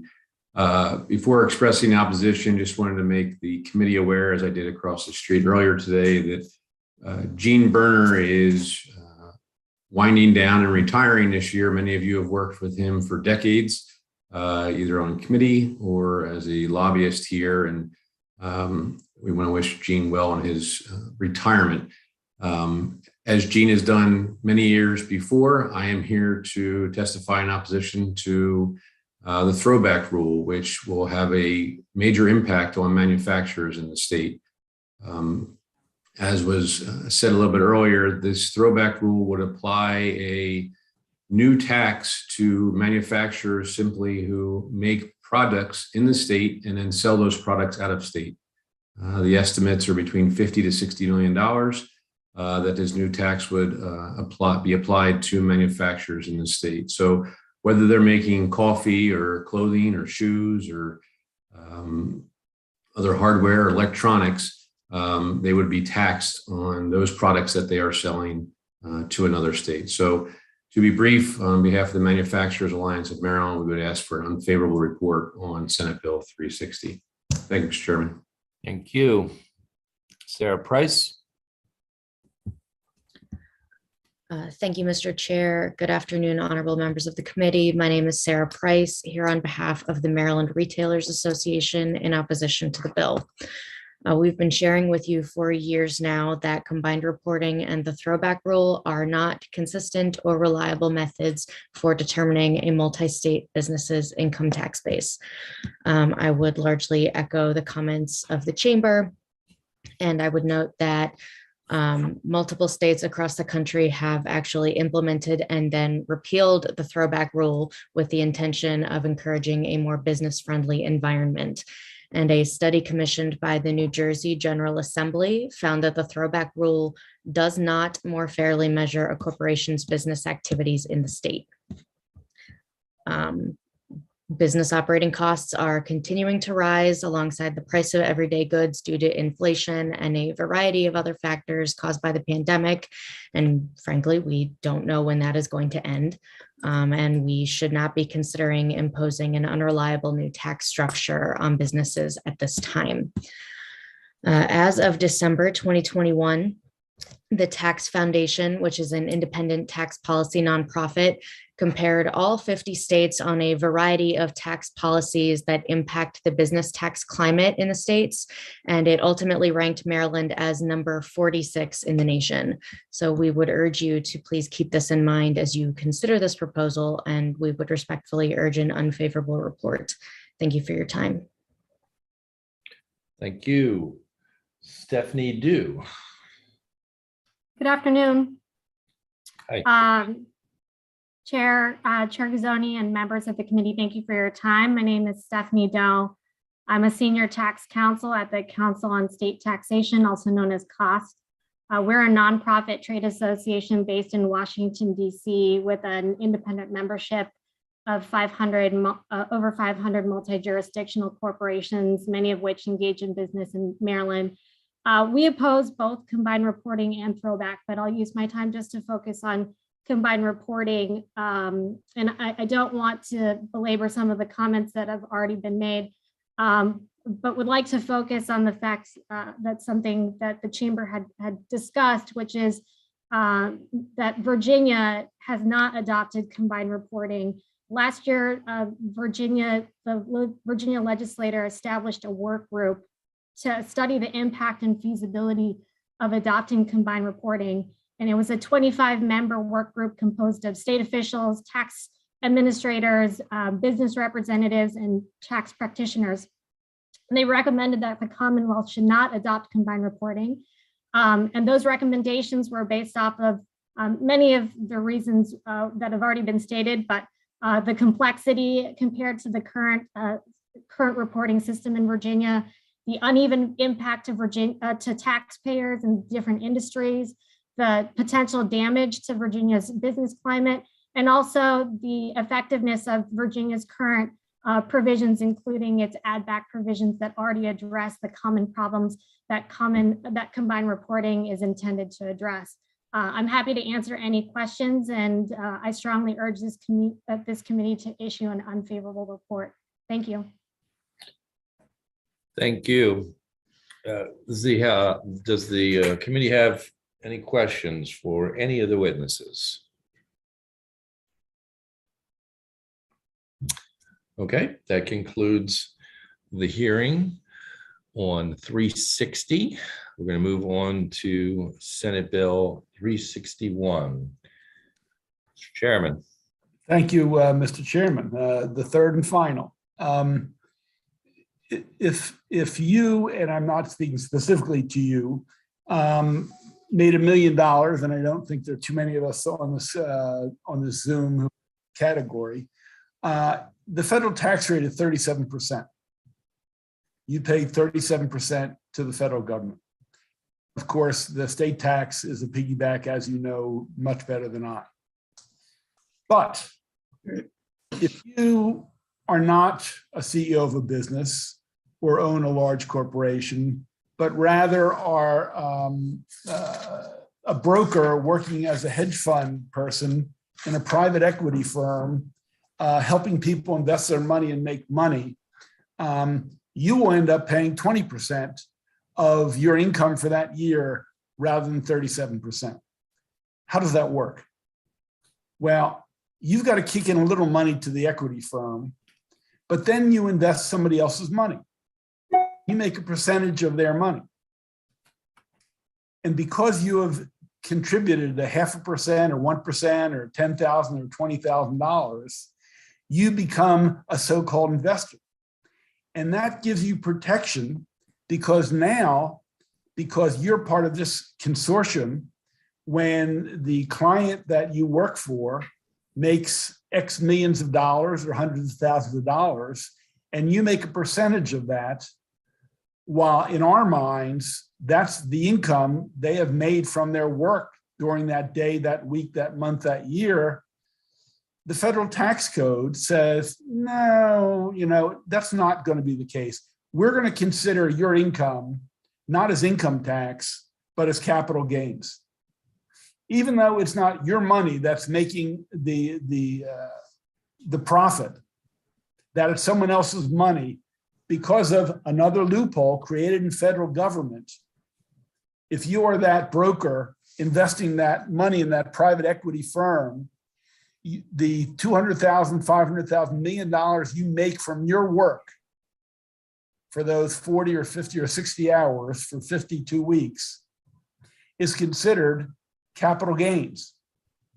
So you will pay a 20% rate rather than 37%. So as you can see on the fiscal note, the state is losing anywhere between 40 and $70 million a year on this. And because we, of course, piggyback the federal tax rate, it's money that's lost to our state.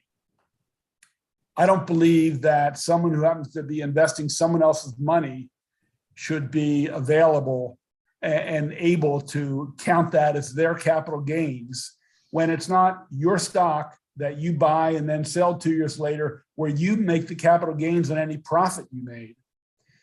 In this case, you're investing someone else's money. So what this law does, it says there's a 17% difference between the capital gains rate that these hedge fund brokers, private equity brokers are paying, opposed to the 37% at the highest rate. So that's a 17% they're not paying and contributing. So this law says we're going to make up for that 17% and tax them that additional 17% if they work in Maryland. So this, in 2016, both presidential candidates said they support changing the carried interest law. Of course, the one who won didn't follow through on it. What a shock. So it's still in the public domain to have a tax policy that doesn't benefit these hedge fund investors who are investing other people's money. So that's what this bill does. I encourage you to give it serious consideration and regain money that the state of Maryland is losing, because every dollar we lose, it ends up being a tax burden on working families across our state. Thank you, Mr. Chairman. Thank you. Questions for the chairman? Okay. Erica Payne.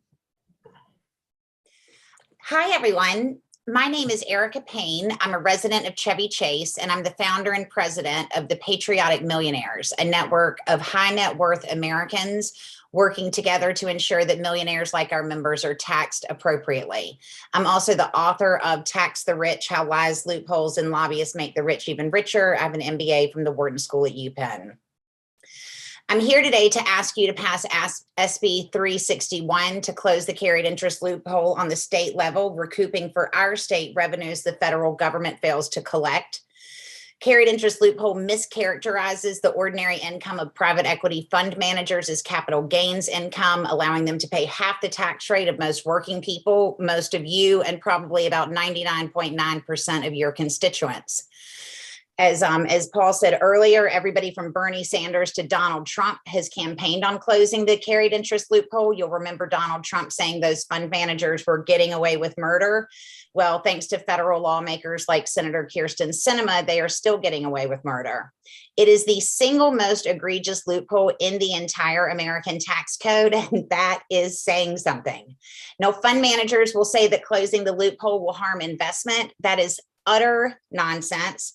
Carried interest has nothing to do with the investors or their returns at all. It only applies to the fees investment managers make for managing other people's money. Again, these fund managers have none of their own capital at risk. They'll also argue they're job creators and deserve a tax break. Well, give me a break. Private equity often destroys jobs. It destroys jobs at least as often as it creates them. Let us never forget the Toys R Us debacle, where 100,000 people in the United States lost their job, while private equity fund managers made hundreds of millions of dollars in fees and paid a lower tax rate on those fees than 99.9% of your constituents pay on their income. 71% of Americans think the economy is rigged against them. They are correct. The carried interest loophole is the poster child for that rigging. I testified in support of closing this loophole before anyone in our state had ever heard of COVID. Since then, U.S. billionaires, like those in the private equity industry, have increased their wealth by almost $2 trillion, while 900,000 people have lost their lives and thousands upon businesses have gone under. Meanwhile, home prices in Maryland are up 10%, due in part at least to private equity firms buying up residential real estate, pricing hardworking Maryland families out of the market. The last thing these folks need is a tax break. We have reached a crisis point of inequality in this country. Maryland lawmakers can lead where Washington politicians have refused. Someone in this country has to stand up for basic fairness. And as a citizen of this vibrant state, I hope it will be us. Thank you. Thank you very much. Callie Schumitz. Thank you, Chair Gazzoni, Vice Chair Rosapap, and members of the committee. My name is Callie Schumitz. I'm with the Maryland Center on Economic Policy. You heard our president and CEO introduce our organization on the prior bill, but I will add that we are one of the founding members of the Maryland Fair Funding Coalition, which is a coalition of more than 30 organizations across the state that are committed to policies that make our tax system more equitable and allow the state to raise sufficient revenue to sustain the essential public services Maryland families and communities need to thrive. The coalition's members include nonprofits, community-based organizations, civil rights organizations, educators, and unions, collectively representing tens of thousands of Marylanders. And many small businesses and individuals have also signed on to the coalition's priorities, which include Senate Bill 361, as well as the prior bill, Senate Bill 360. People inherently understand that our tax system is unfair, and public opinion polling consistently shows that the vast majority of Marylanders across jurisdictions and party lines want their elected officials to clean up our tax code and address the current policies that unfairly advantage the ultra wealthy and large profitable corporations.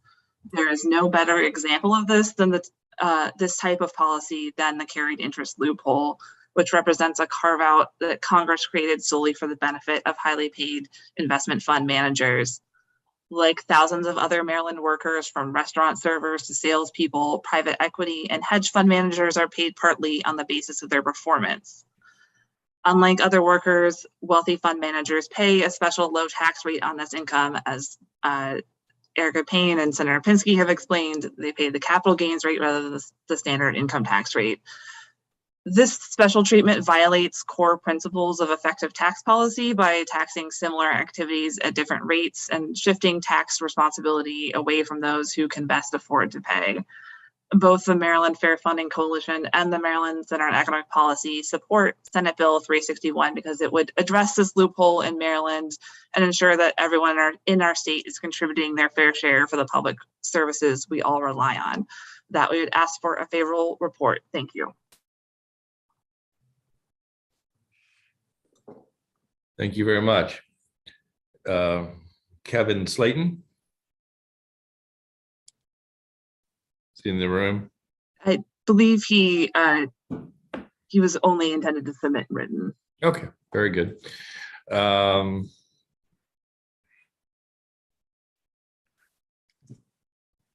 Okay, looks like we're going to Michael Johansson.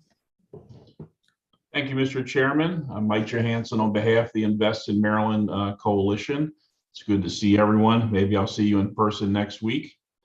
We have two folks from the investment community, Charles Bryan and Randy Gutman. They'll talk more about what the industry does specifically. I just wanted to comment on the impacts of a 17% special Maryland tax when our surrounding states won't have one. There's four things that could happen if someone tries to avoid this unique taxation problem in the state of Maryland. One, they can move their investment business to try and escape this 17% tax. The individual owners can actually try and move out of the state of Maryland in order to avoid this 17% tax. Third, they can stop investing in Maryland businesses if that actually is the event that gives rise to this tax burden, whether they're an out-of-state company or an in-state company. If that gives rise to this tax problem, that's a possibility. And fourth, you'll hear that many of these investments are made in startup companies. We have a particularly grand number of those in our cyber corridor near NSA, our healthcare and health sciences related opportunities. So the other way to avoid the tax is perhaps to encourage that new startup business prior to getting a substantial investment to move out of the state of Maryland, which again can avoid the tax. I know that the General Assembly has debated in the past whether or not a tax increase would affect people moving in and out of the state. I would suggest a 1% income tax increase or a 0.75% income tax increase, which the state did some time ago. You can have a healthy debate about whether or not people move out of the state. I think that's a matter of kind of individual decision. If you're talking about a 17% tax increase on income that you wouldn't have to pay if you conducted your business and made your investments in Delaware, DC, Virginia, Florida, or anywhere else, especially in light of today's COVID environment, I think we all realize these businesses and these people are much more transportable, and paying a 17% premium on taxes in the state of Maryland because of this bill and nowhere else in the country would lead to adverse reaction. Finally, the fiscal note confirms that even the $44 million estimate is really something that's just a projection, because even the fiscal note suggests they expect taxpayers to avoid taxes to the extent that they can. Thank you, Mr. Chairman. Thank you. Charles Bryan. Thank you, Mr. Chairman and members of the Senate Budget and Tax Committee for the opportunity to speak with you today on SB 361. My name is Charles Bryan, and I am the president of Binger Bryan & Company, Inc., and a partner at Patriot Capital. And I'm here to testify in opposition to this bill. I lived and worked in Baltimore City for over 30 years. I moved here from North Carolina to Baltimore to start my career with a firm headquartered here at the time. Since that firm was sold, Oz Binger and I had went on to co-found Binger Bryan & Company and Patriot. Binger Bryan provides financial advisory services to small and mid-sized businesses to grow, including raising capital and M&A advice. Patriot Capital is a licensee of the Small Business Administration that invests mezzanine debt capital in small and mid-sized businesses for growth and acquisition. Collectively, we have approximately 20 employees, the majority of whom live and work in Baltimore. Simply put, our goal is to help businesses grow and achieve their goals. SB 361 imposes an additional tax of 17% on certain income derived from investment management services and carried interest on top of the existing state and Baltimore City tax rate of 8.95%, which is already paid on any income from these services, for a total of 25.95%. This would make Maryland a significant outlier at more than triple the rate in all of our neighboring states of Virginia, Pennsylvania, Delaware, and West Virginia. The bill is referred to as a carried interest tax, but it also, the way the bill is written, imposes this tax on income from investment management services, including advising as to the advisability of investing in, purchasing, or selling an asset, and arranging financing, which are all services that Binger Bryan provides. More tangibly, Patriot Capital and its affiliates have invested in 26 Maryland businesses in our history. Most recently, a Patriot affiliate acquired Triangle Sign in Halethorpe, and in December made an additional investment to acquire a much larger out-of-state business and make Maryland the combined headquarters. Triangle has 130 employees now, which will grow over time. Had this tax been in effect when Patriot made this investment, it would have incentivized us to reconsider where to locate this headquarters, and it would have encouraged Triangle to build value outside of our state. Binger Bryan has provided investment management services to 86 businesses in Maryland in our history. Recently, we arranged financing for the Maryland Planet Fitness franchisee, and since that investment, business has added 14 locations and over 250 jobs in Maryland. If this tax had been in place at the time, an advisor out of the state of Maryland would have had a significant competitive cost advantage to Bing O'Brien in providing these services, or we would have had to have relocated to a new jurisdiction to be competitive, or worse, the business would not have gotten the capital. In summary, this tax would incentivize investors to avoid investing in Maryland, encourage Maryland businesses looking for capital to relocate, make it less competitive for Maryland firms like Bing O'Brien than out-of-state firms to provide these services to Maryland companies, incentivize firms to relocate, and more generally cast a negative image on our state as a place to do business. Proponents of this bill are trying to influence the federal tax policy in Washington, D.C. at the expense of Maryland. But I'm more concerned about the direct negative impact this bill would have on Maryland by making our state a significant outlier on business investment taxation, which would reduce investment, employment in our state, and would surely reduce Maryland tax revenue, not provide more. For these reasons, I respectfully request an unfavorable report on SB 361. Thank you, Mr. Chairman. Thank you. Randy Gutman. Thank you to the committee for taking the time today. My name is Randy Gutman. I'm a partner and chief operating officer at JMI Equity here in Baltimore. I'm originally from New Jersey. I've been in Baltimore for 15 years, primarily for the role at JMI Equity. I'm here to oppose SB 361 on behalf of JMI Equity and our key stakeholders, which includes thousands of employees and various Maryland-based fund investors like universities, endowments, foundations, and pensions. So quick background, JMI Equity is a venture capital firm who invests in privately held software companies across North America. We were founded in Baltimore City 30 years ago, and we continue to be headquartered downtown. We have about 55 employees at JMI, and via our investments, we employ 30,000 people nationally across 40 portfolio companies. We partner with companies for growth, which for us is primarily achieved by hiring more developers and hiring more folks to sell software. Our companies are growing revenue 30% on average each year, and we've added over 10,000 jobs across our portfolio over the last decade. SB 361 would put Maryland-based businesses at a significant disadvantage against similar businesses in other states, because it would impose a 17% tax not only on folks that live in Maryland, but also on folks that live outside of Maryland that invest in Maryland-based businesses. As a venture capital fund, we have a fiduciary responsibility to our investors, like those pension funds, and we would have no choice but to seriously consider avoid making investments with their headquarters in Maryland. Of course, as a result, the value of these Maryland-based companies and startups would fail.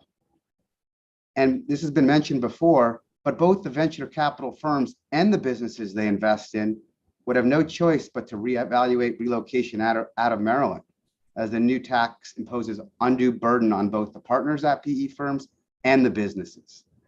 I'll provide an example to highlight the point of view. We invested in a business in Howard County, Maryland.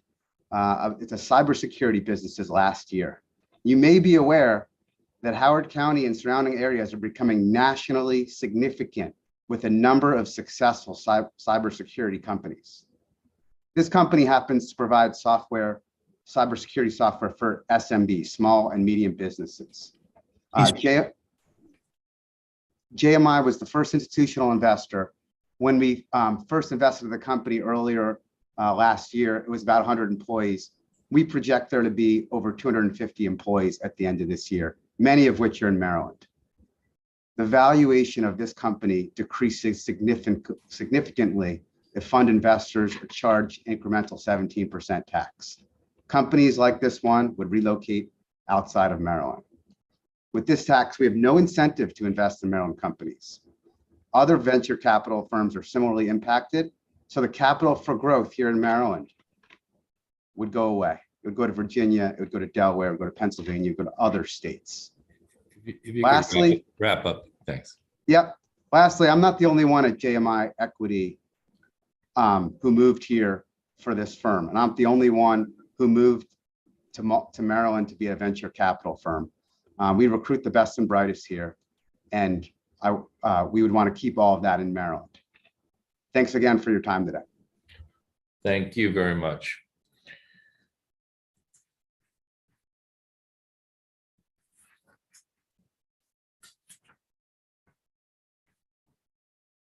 Joseph Schwartz. Yes, thank you, Mr. Chairman, Vice Chairman, honorable members of the committee for the opportunity to present testimony in opposition to Senate Bill 361. For the record, I'm Joseph Schwartz, Director and Counsel of Managed Funds Association, or MFA.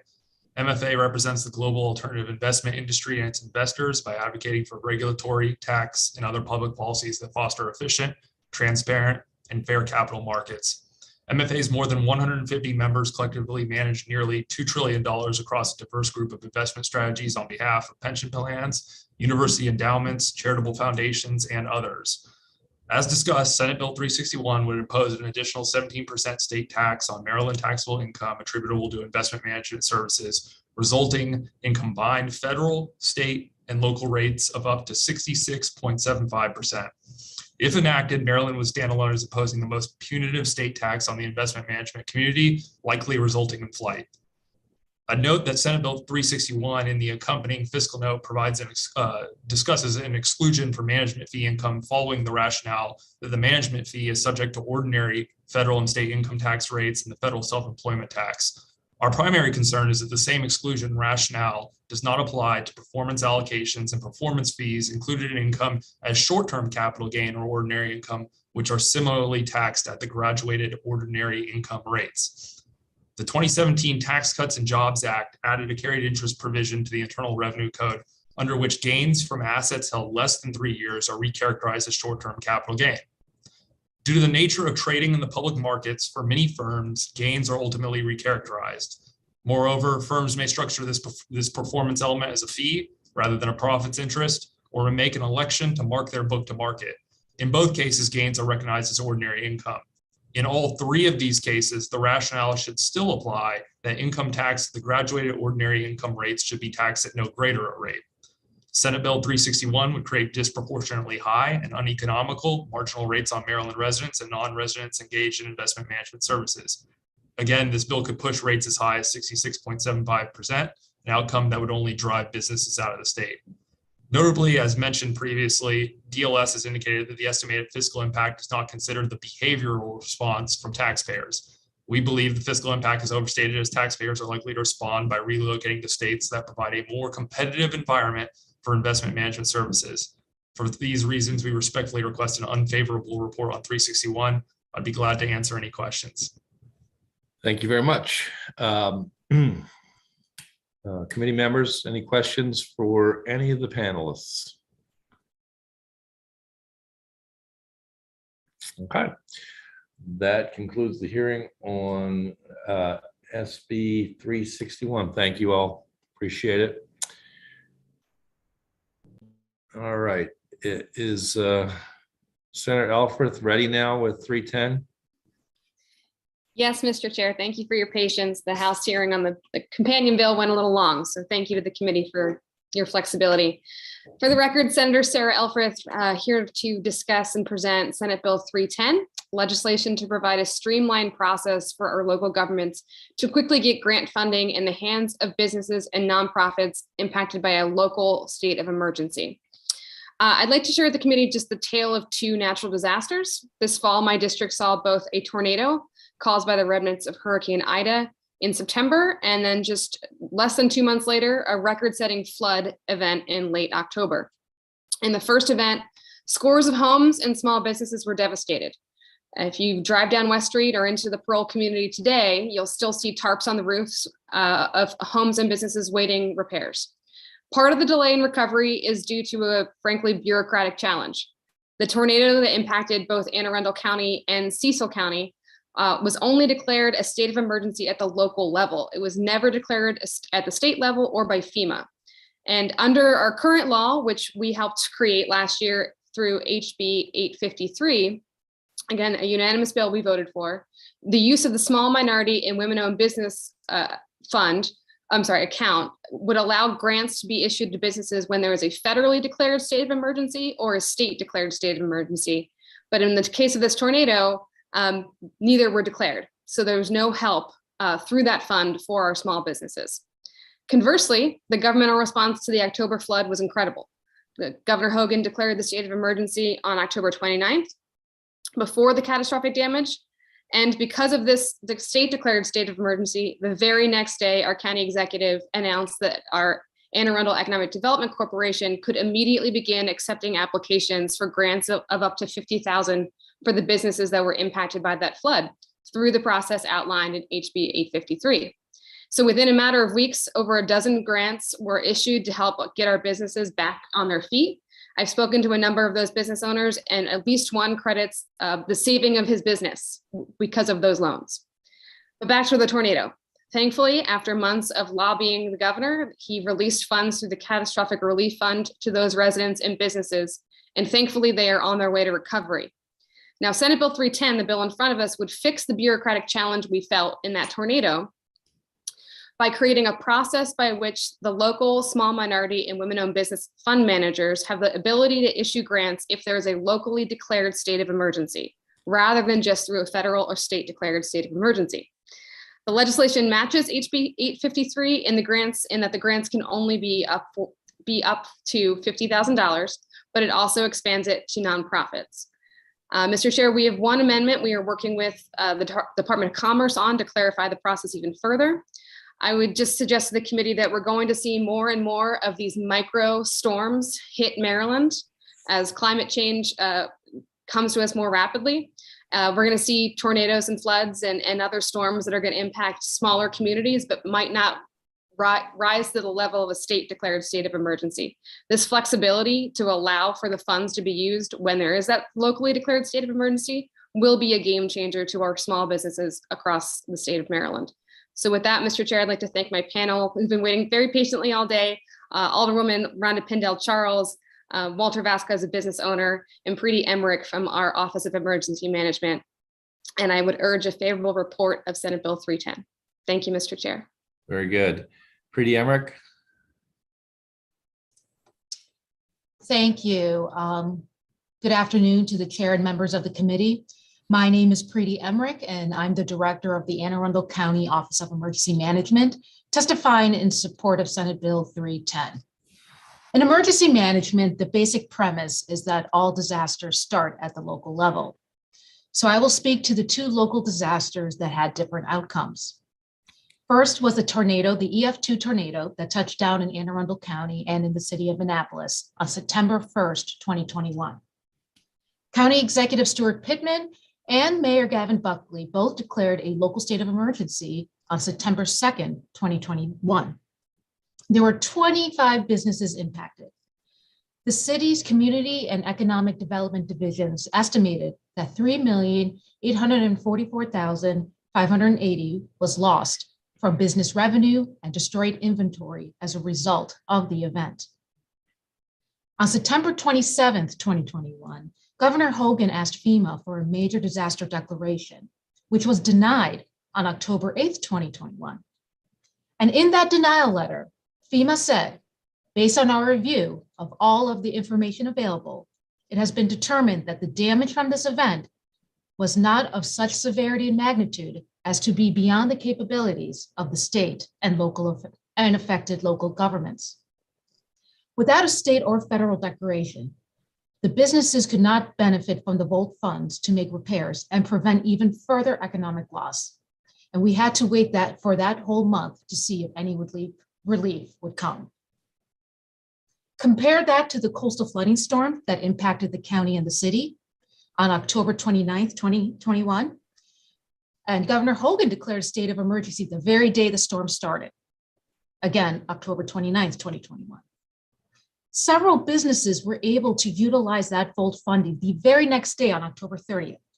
This prevented further economic loss and allowed businesses to open doors quickly. FEMA does not fund small disasters. Disasters start at the local level, and let's give the locals the flexibility and authority to utilize the resources available at the state and avoid further hardship on our businesses and nonprofits. For all of these reasons, I respectfully request a favorable report on Senate Bill 310. Thank you. Thank you. Walter Vasquez. Mr. Chair, he might have had to leave, but he's a small business owner on West Street. Got it. Thank you. Alderwoman Rhonda Pindell Charles. You're on mute. Thank you. Thank you. Chairs, committee members, distinguished state legislators, good afternoon. My name is Rhonda Pindell Charles. I serve on the Annapolis City Council representing Ward 3, and I am an attorney.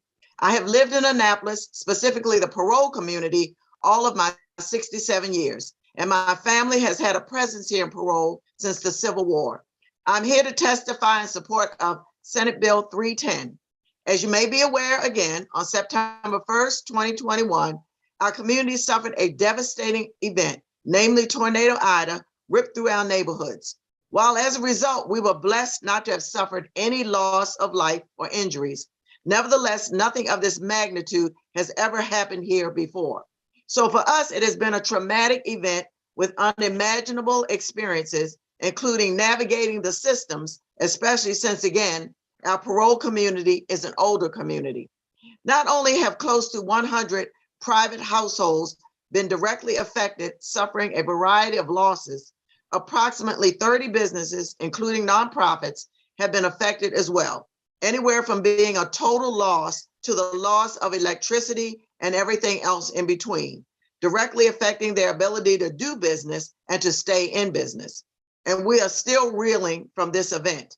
While we remain very grateful for the support of our city, county, state, the governor's office, and private organizations, nevertheless, a more streamlined process would have been very helpful. And this bill addresses many challenges. Senate Bill 310 would authorize local fund managers to distribute funds after local emergencies rather than under state emergencies as they are currently authorized. This would lead to less bureaucracy and dollars would reach the hands of businesses and nonprofits more quickly. Therefore, we wholeheartedly support this legislation. Thank you so very much for your thoughtful consideration. Thank you. Senator McCray, you have a question? Yes, sir. Thank you, Mr. Chair. I guess first, just very honorable bill. I just did have a question. Was any of the fund managers, I looked through the testimony, the written testimony. I'm looking through the folks that's giving oral testimony. Can you just speak to whether the non-fund managers was consulted when the bill was drafted or introduced, and what was their position if they took one? That's a great question, Senator. Our fund manager locally is the Anne Arundel County Economic Development Corporation, who we worked with on this bill from the beginning, but I have not talked to the other fund managers. I'm very happy to do so in the next week. Thank you. Donna Whitaker.